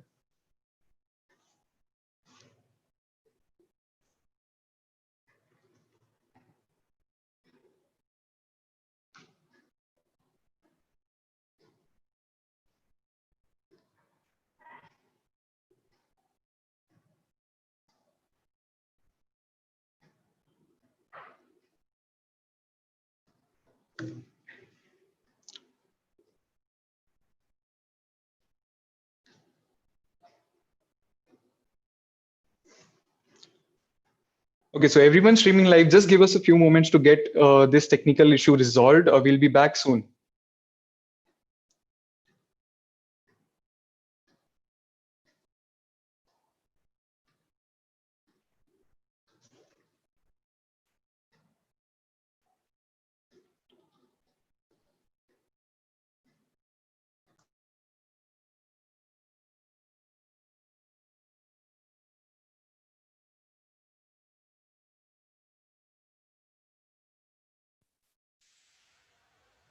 Is it better now?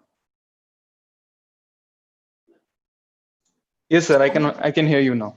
Oh, my apologies for that. So how much of my earlier response to Arnab did you not hear, or do you just want to quickly repeat Arnab's response? Yes, sir, if you could do that, that would be great for all the viewers. Sure. Right. My apologies for that. I just didn't realize my meeting options, audio options were set to something else, WebEx. No worries, sir. We can proceed. Arnab, just to your point, SDN evolved as software-defined networking, and programmable network just builds a lot of framework.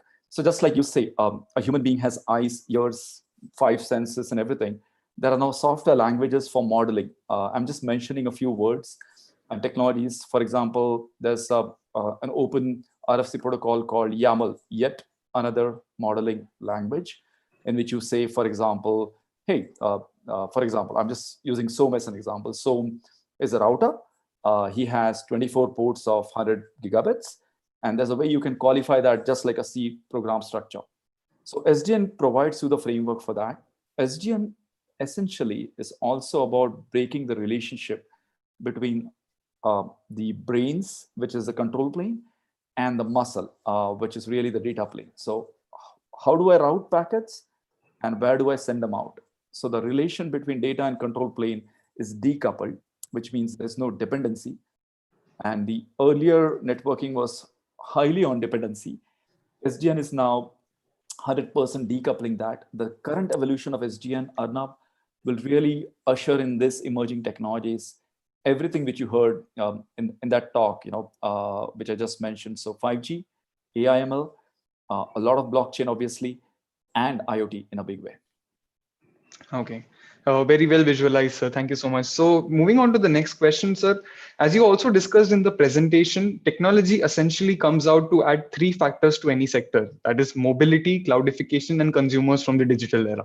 Can you explain what each of these aspects would mean with respect to financial technology? Yeah, great question. Can I get the name of the person who asked that so that I have a point of context? Okay, so this is actually a personal question from my side, sir. Oh, all right. So good one. Yes, sir. Yeah. So just like I said, right, if you imagine now your experience, so, and everyone, what do you do when you go out for shopping? You use your card, debit, credit card, whichever is there. Then you, as I said, the merchant or the person who has the machine called as a POS machine, he or she is swiping the card. And there is so much things, dependency on this traditional infrastructure. Now with your mobility, which is your phone, which itself can do so many things. So you can use MST, like magnetic stream transmission, NFC. You're just disrupting, just like your normal phone has disrupted owning a different digital camera, or for example, even a television for that matter. People are watching more video than ever. So I believe consumerism layer is the most appealing and tangible, which is most understandable for us. But above that, what will really change for the fintech is going to be, as I said, right, how the Indian government looks at DLT or blockchain. It is not a threat. It's perhaps right now a good option to consider, but with a lot of regulations. And as we speak, the government is contemplating it. So the question which you have asked is very germane. It's very relevant to how India will open up. So, for example, Singapore allows you to remit money across.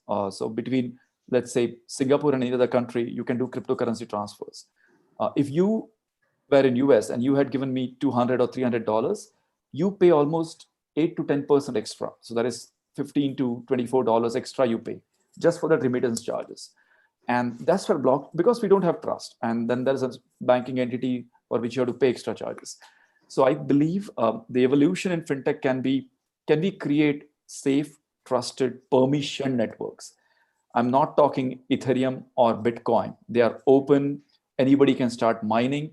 And perhaps that is the parochial perception which everyone has, that digital coin or currency will necessarily open up frauds and threats.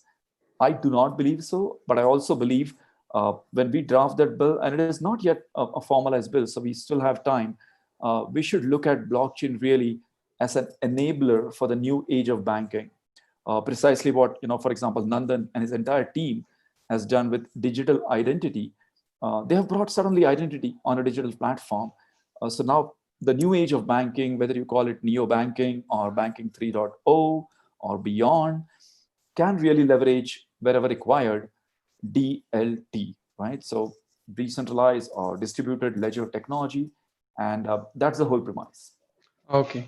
So, sir, just a follow-up question on that by Mr. Gaurav Tavade. He actually asked, this is because we were discussing about ledgers, he actually asked, how is a blockchain database different from a traditional database? It's not really. It may use Java or Python or C. It's not really, but essentially, yes, there are certain aspects, like if you compare a fourth generation relational RDBMS or something, a blockchain database at the core is there has to be a digital consensus. So Gaurav, to your point, let's say Gaurav, Som, you, Nupur, Arnab, all of us are nodes in a blockchain network. We all need to share a common ledger. And there is a language, there is a, just like there is a routing language for the internet called, say, BGP or OSPF, there is a routing language for blockchain on the nodes. Every one of us is looking at a common ledger, or let's say, just like a common screen we are all looking at. Whoever wants to add takes the permission from others. So that's not, it's not very, the technology is not complex, but I still say it. Blockchain is 1,000 times more than what people are associating Bitcoins or cryptocurrency. Cryptocurrency is the lowest form of payment solution of blockchain. It just leverages blockchain, okay? It's not even probably less than 1%, if I may say so. But yes, it generated the most hype in the last 7 odd years. So let's start looking at blockchain as an enabling network of networks, first for finance, service supply chain, goods, as I said, proof of loading, landing, everything. And most important, to have a zero trust entity. So we trust no one. Right. And every time we ask someone to prove their trust, it's just like, you have someone at your door and you always say the password, show me your face, show me your fingerprint, and multiple factors, right? So it goes on and on. So you enumerate or ask the person for trust. So nothing special, Gaurav, about very super duper language, nothing different. Enterprise blockchains, or as I say, private or permissioned blockchains, all this discussion applies to that. I'm not talking about open or, as I say, the cryptocurrency blockchains like Ethereum or Hyperledger, right? I'm not talking about those, but they are also shifting to enterprises. Yeah. Okay. Wonderful, sir. So moving on to the next question, we have what role does AI play in fintech companies, and how much AI enabled should these networks actually be, pertaining to the degree of freedom? Okay. Do we know someone who asked that, or was it you again? No, this time it was me again. I will thematically group the questions as requested, sir. So I will also be putting these questions with the other questions that people ask on YouTube Live. Oh, splendid. Cool. Yeah. So again, I would say at the premise, if I answer this question in 2 parts, from a breadth perspective, sky's the limit, right? But the sky is the limit statement comes with a very conscious and I would say business-minded approach that don't throw AI as a buzzword. You cannot replace overnight, right? So if banks are using blockchain to secure everything they do, whether assets, lending, retail, corporate, treasury banking, can we use AI for repeatable, meticulous tasks? For example, if you now go and apply for an ICICI home loan, just using, again, you as an example, in your 4th year, with zero credit history, maybe there would be 25 more checks for you to prove, are you credit worthy enough? As opposed to, for example, let's take someone else, maybe your colleague who's 2 years experience, or as opposed to someone else who has 10 years experience and has some credit worth.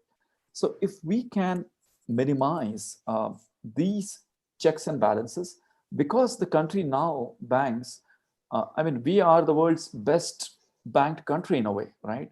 I'm not saying in terms of reach, but I'm saying in terms of technology and platforms, and the way we have suddenly jumped from web-based banking now to the cloud and the Aadhaar and the Bheem and the NPCI banking. So I believe AI also, if it transcends these very genuine use cases like the bot itself, you go online to SBI Bank right now, you'll find a bot which kind of, qualifies you. So can you explain to me where you work? And if you upload the right documents, it is at the background asking you self-learn or supervised learn or unsupervised learning questions to make sure that your trips to the bank, the actual time when you meet, say me, and I'm an ICICI relationship manager, I would exactly be empowered to service you in 1 or 2 visits. And that's a lot.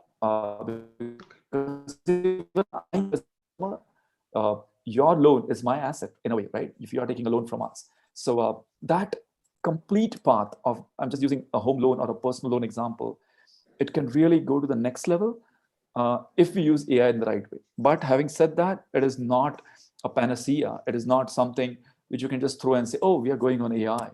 It will not happen overnight. I still believe we are nowhere, absolutely less than 0.5% when it comes to blockchain penetration in banking. I think I mentioned the word Vajra. That is the platform we're trying to for, by we, I mean Indian banking regulatory, RBI, IRDA, SEBI. Lakshmi was the name of our cryptocurrency, which never took off. And now there is a law that we don't accept digital currency. So keeping that aside, but if Vajra blossoms, we do a few pilots, get our 200 odd banks using that, just like every bank is now incomplete without an NEFT, right? Every bank has an IFSC code, which is 9-digit. Every bank has an account number. Even if it had a traditional account number of 12 digits, they prepend or prefix zeros to make it 14 or 15 digits. So that it is, it's all really routed. And that's why I believe AI for corporate, treasury, loan, asset is going to be the main income for banks. If banks can innovate, and I see a lot of potential, especially in the way I keep mentioning these 3 banks, SBI, HDFC, and ICICI Bank, the way they're looking at it. Just look sideways the last 6 weeks, the way they started WhatsApp banking. Wasn't that an agile example, Som? So just giving you that context, yeah. Yes, sir. Okay, sir. So just to make a note, this question was asked by Mr. Faizan Ansari, the one that you just answered. And starting with the next question, we actually have Adi Fernandez asking, it is widely mentioned throughout the lecture that 5G technology will be driving the industry. Now, if the rollout of this technology is slower than expected, how will it affect the related industries? Oh, phenomenal. Great question. Was it Adil you said, or Faisal? Adi Fernandez. Adi Yes. Fernandez. Yeah, Adi, just like anything, I'm just simplifying 5G and everything, the speed and all that IoT connectivity, billion devices and all that is great. But the basic thing it needs is the highway to be driven. And that highway is the air, the spectrum. That's where, TRAI, our telecom regulatory, Correct. DOT, and then the cellular association, COAI. And that's why I feel we are taking time, but we are doing the right thing. The whole highway between 2 gigahertz all the way to almost 66 gigahertz is open. We don't need more than 3 or 5 gigahertz at the most for a size of India. We need to open it at the right level and in the right way, and then auction of those highways. Yes, policy will be delayed. The whole world has been delayed by the last 3.5 months. So you can surely anticipate it won't happen this December, for sure.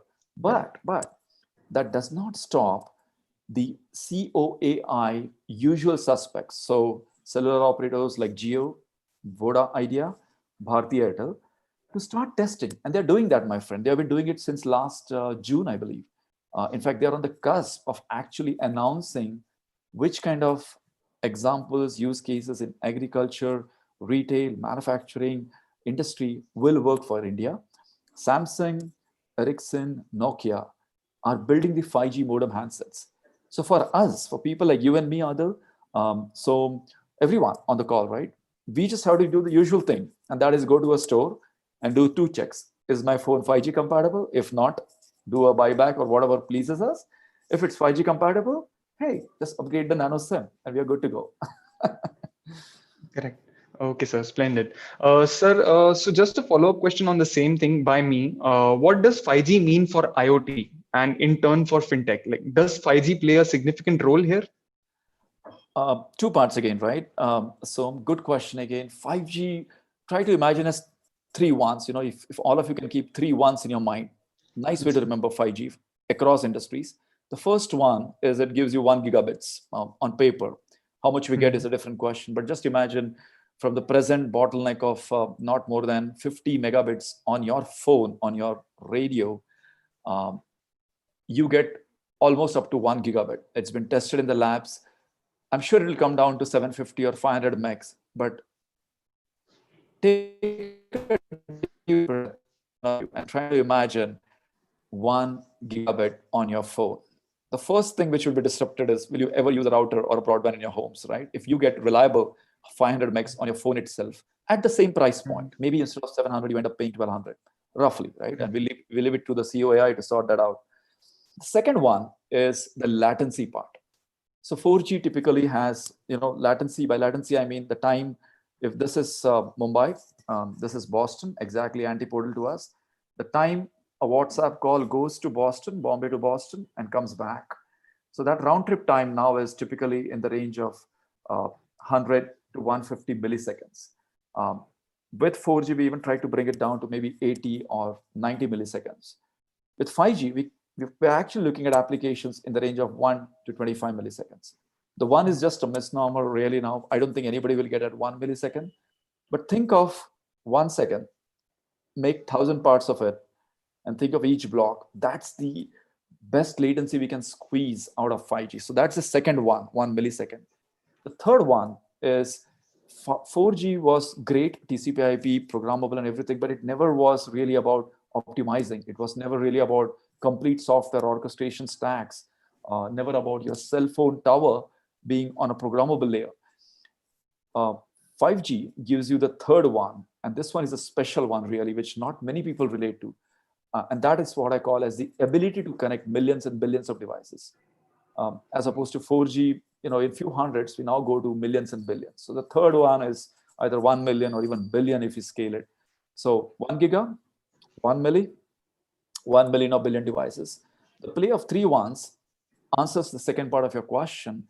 And that so is in IoT, sky's the limit. If there is a L&T heavy engineering plant or a Siemens plant, or think of a steel plant, or think of an Adani port, or think of Pune smart city, think of New Bombay smart city.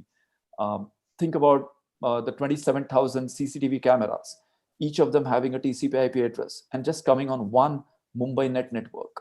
You cannot scale that with a 4G, right? With 5G now you can, each of that endpoint, and still you can have each camera doing the video analytics. So if I am captured on a camera on my bike or car, everything is out there at real time. It's pretty much working now, by the way.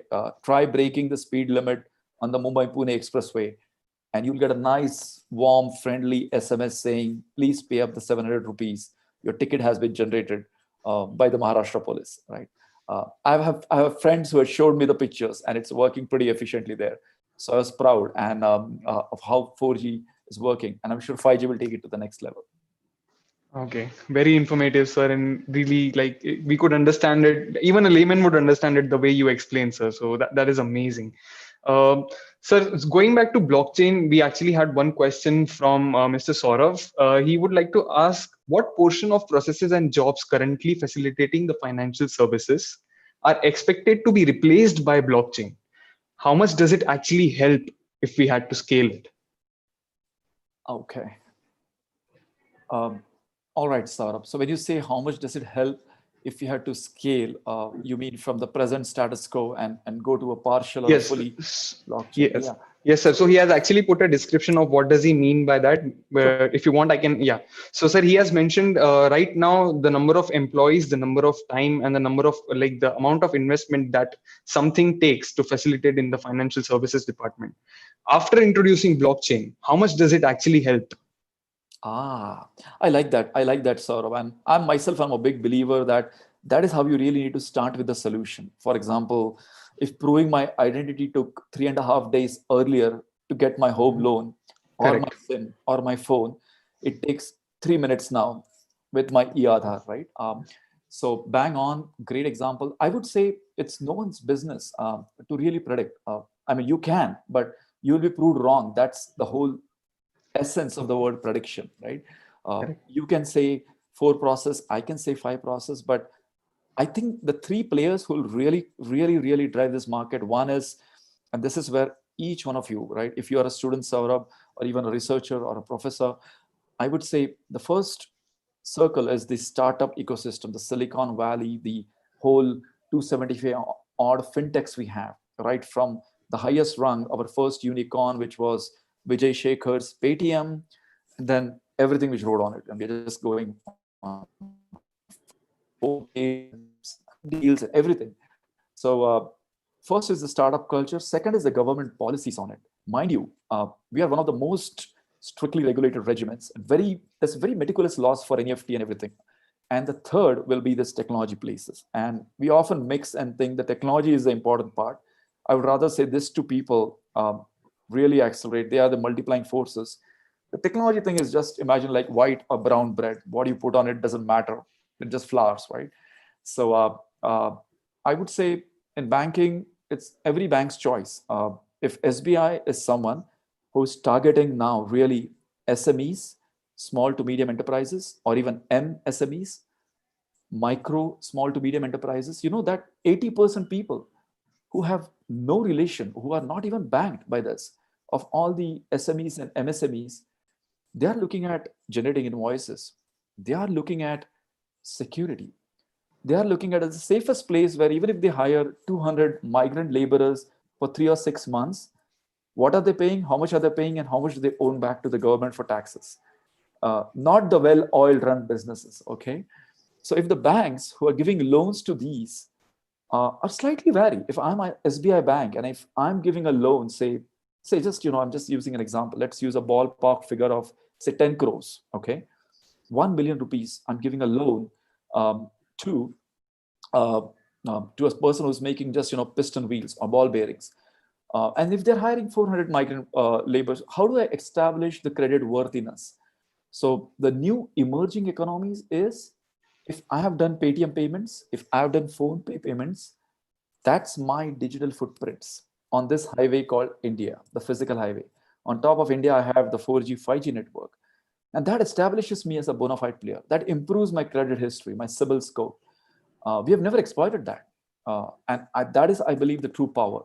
Nandan says this very well. This is really giving the digitization power back to where it belongs, to the people, not to the platform providers like the Google, the Amazons, Microsoft, or the Cisco's even, right?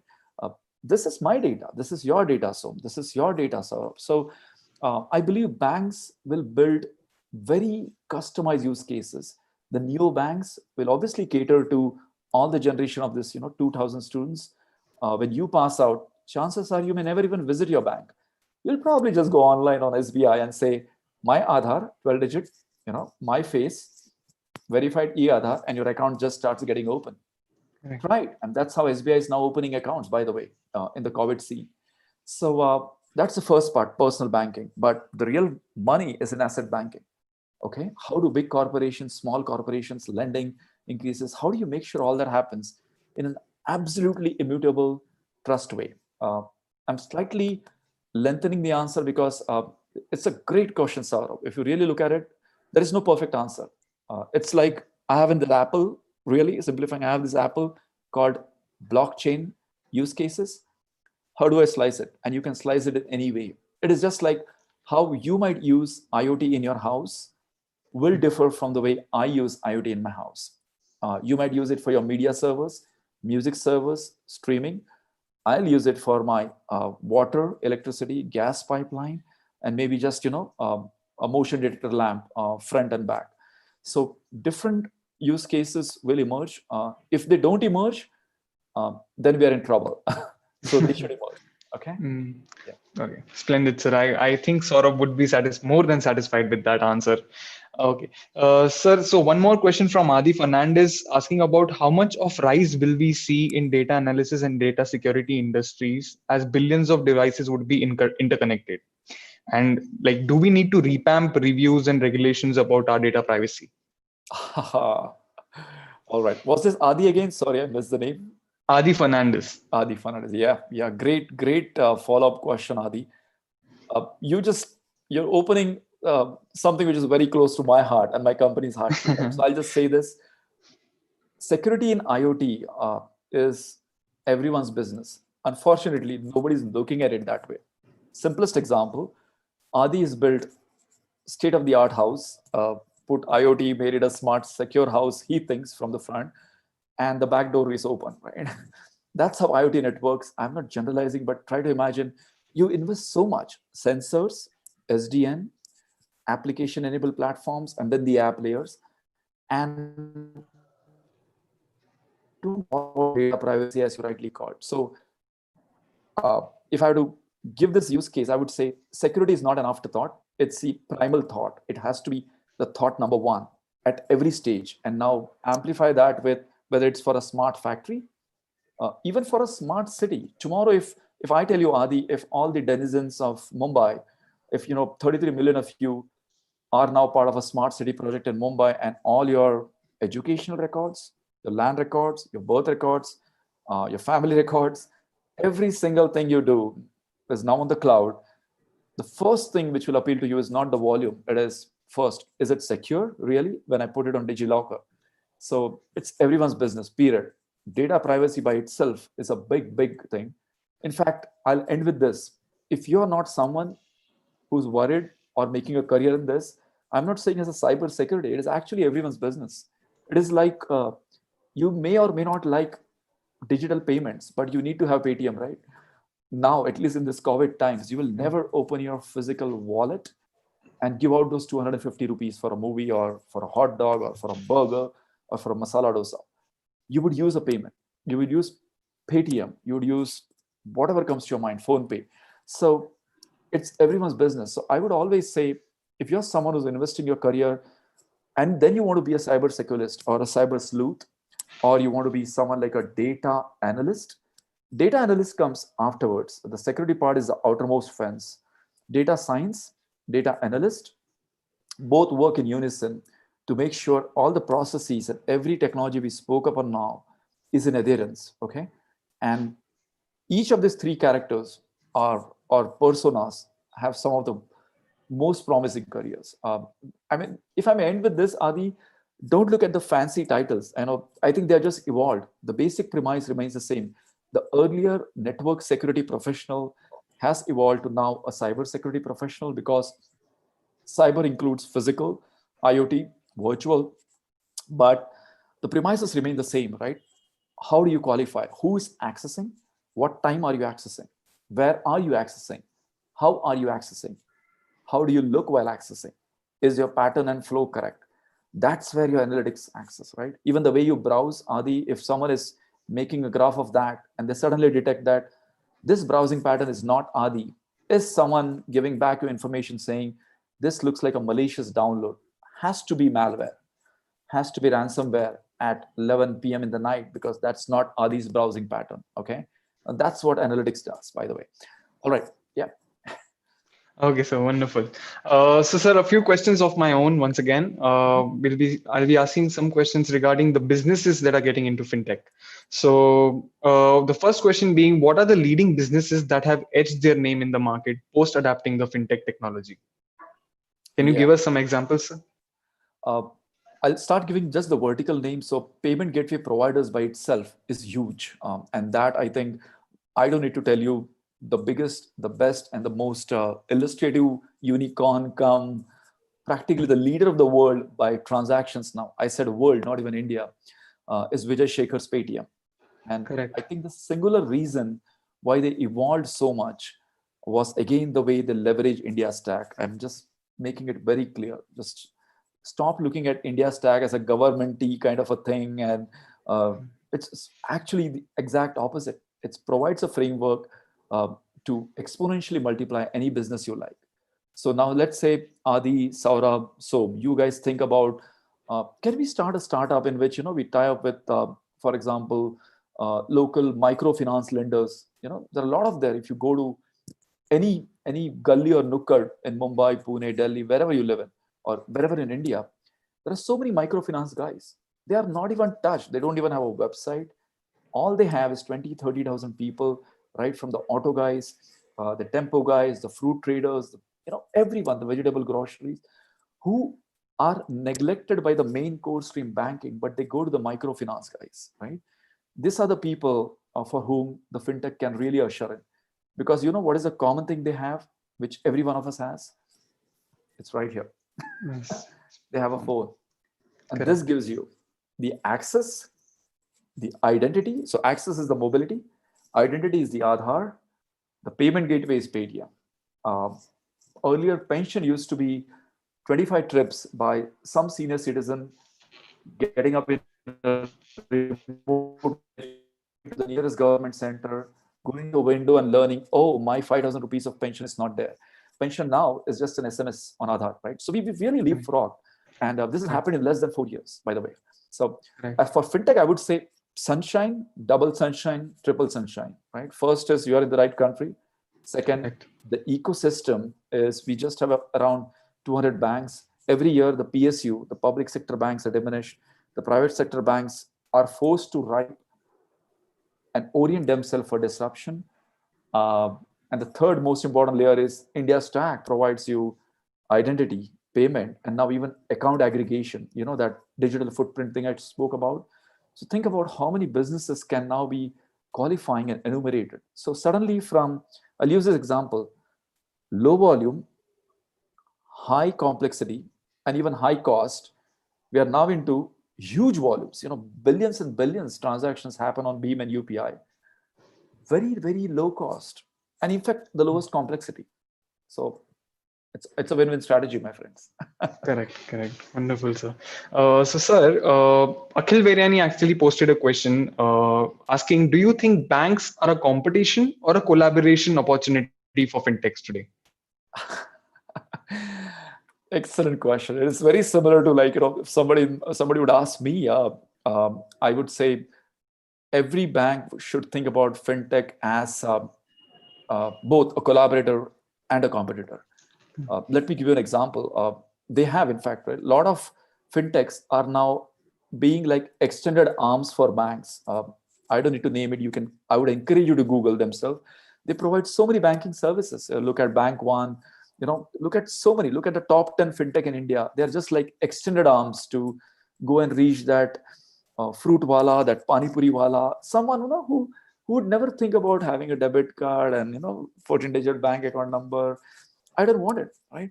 And then they can actually start eating back, right? So they're both a competitor and a collaborator. Right now, just the sheer volume, close to 4 billion people.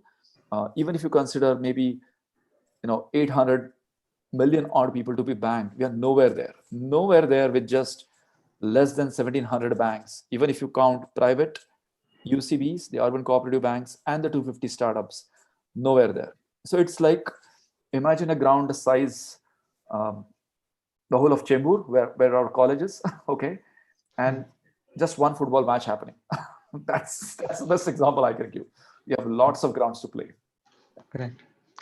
Okay, sir. So, sir, one more question by the same person, Akhil Veriani. So what is the best way for fintechs today to strike a healthy balance between profitability and social impact?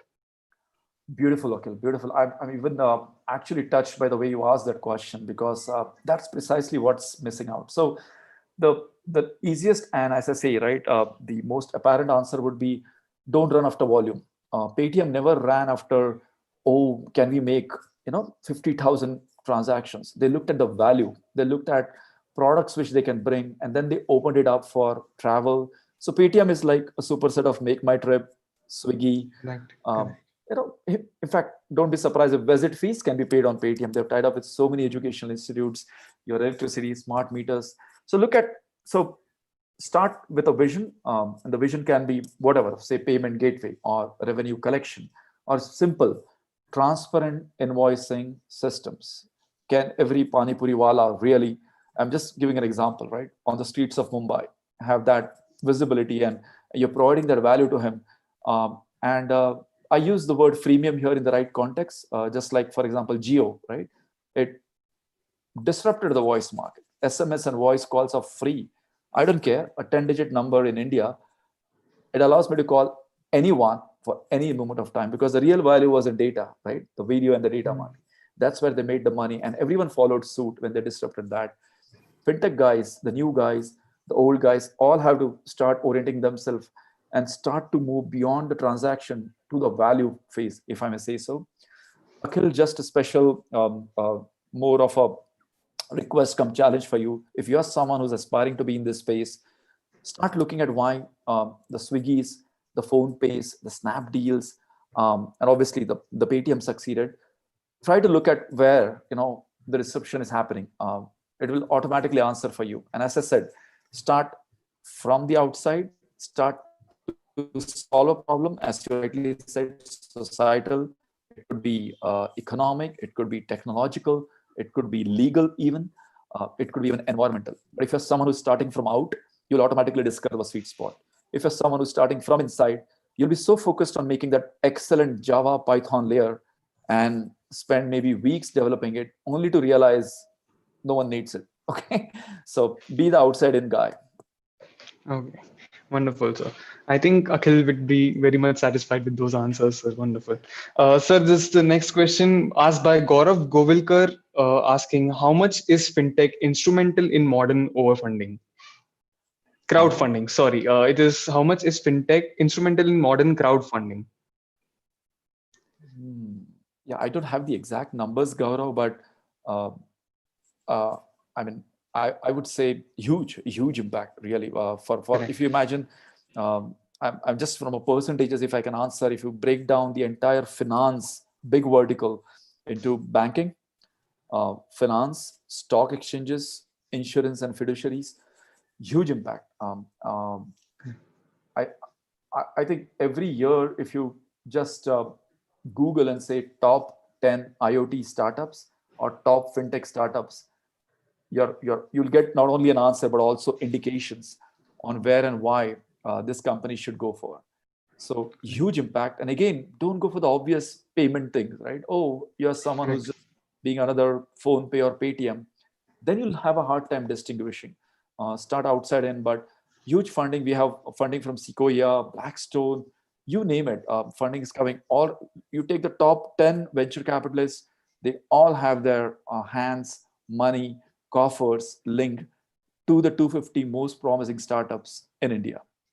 Huge impact. I'll leave you with one word: neobanking. That's.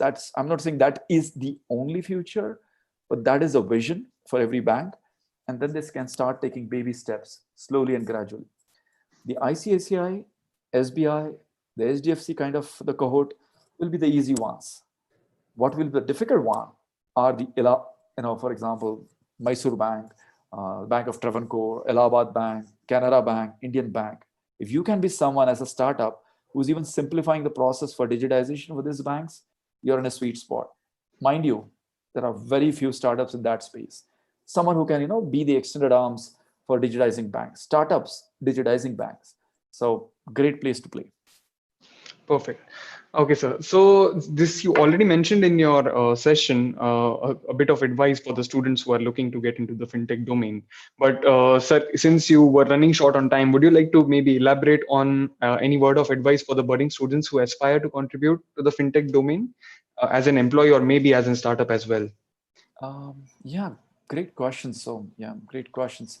I would say, if you remember those, I listed those 10 to 12 areas, Correct. right? So that's the way. Start that way. I tried to use examples. I don't know if they struck a chord, but even the student admission system, the way transcripts for 2,000 students are stored on Visit, on your local or private cloud. you can start by getting your fingers, if you're a first year or second year student, reach out to four or five people, talk to your lead teachers. I'm sure encouragement from, Nair ma'am, Vijay Lakshmi ma'am, Indu ma'am, and obviously Nupur, your HODs, all of them. Think about the way, can you put admission? Can you put transcripts? Can you put everything on a private blockchain? And that will, these projects which move something or affect any organization today could be much better than a passive one-dimensional or 1/8 project which you do, right, with 7 or 8 more people. I personally believe the earlier you start doing that. So that's my first advice. If you're a first, second, or a third year student, if you're a fourth year student, I would also advise, I will also add the second advice, and that is, do not think you are God's gift to technology. And again, I'm using these words very carefully. So, which means do not think I need to know 6 languages, 4 platforms, and 5 architectures, and I'm done with because I get my job. That itself is a limiting move. Think about whatever I want to. For example, if let's say Akhil and Adi and Saurabh want to make a career in finance, right? What are you reading about industry papers? What are you reading from PwC? What are you reading from McKinsey? Which tells you exactly that even when a partially neobank like ICICI Bank gives a loan to a Maruti Suzuki or a Mahindra, they need a domain expert who can understand the auto industry. Let's say Hyundai wants to have a Tesla kind of a model.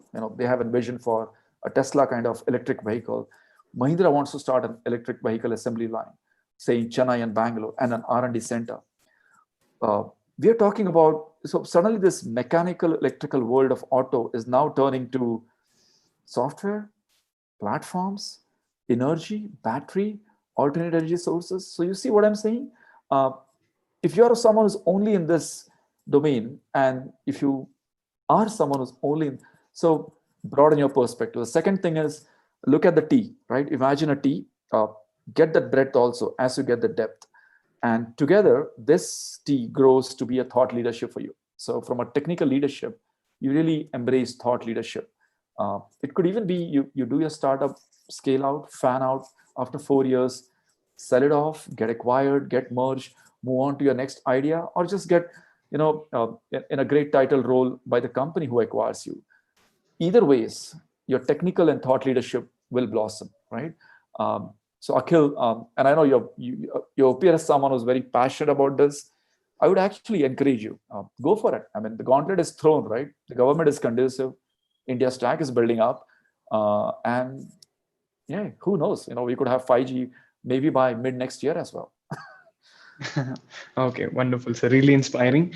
Okay, sir. So I would like you to conclude with this last question that I would like you to answer is, what do you see unfolding over the next 12 months regarding innovation in the fintech domain in India? Okay. Yeah, again, this is like a perfect, I would say wrap-up question or response rather. And I think, again, I'll just iterate around the forces, right? It will be a perfect nexus of these 3 forces, the technological forces, everything, little thing which we spoke about. In that, again, blockchain DLT will be the primal force, accelerated by 5G/IoT, and then kind of automated and orchestrated by an AI approach. So that's the T, technical force. There would be a P force, which is the political/the policy force. So policymakers and political will, that will also be a force. And the third is the India stack force. So T, I, P. That's the tip. India stack, and we are welcome. We don't have to, it's just open and extensible. It simply means it's a hook. You can develop anything on it. So I would leave you that if you can leverage this tip, your career, your growth, and your, I believe, success ratio is exponentially amplified. Okay, sir. Thank you so much, sir. All of these questions were really well addressed by you, and we could not have hoped for something better than this. Thank you so much, sir, for being here for the session, taking out time to join us live and answering all the questions posted by the people who are streaming this session right now on YouTube Live. I am sure everyone is really grateful for you having you here. Thank you so much, sir. Thank you. So you were a great host, if I can acknowledge you for that, and every one of you who are patient enough to listen to this. Thanks again to Nair ma'am, Nupur ma'am, Indu ma'am. Really, really appreciate all of your efforts. Great talking to all of you. Thank you, sir.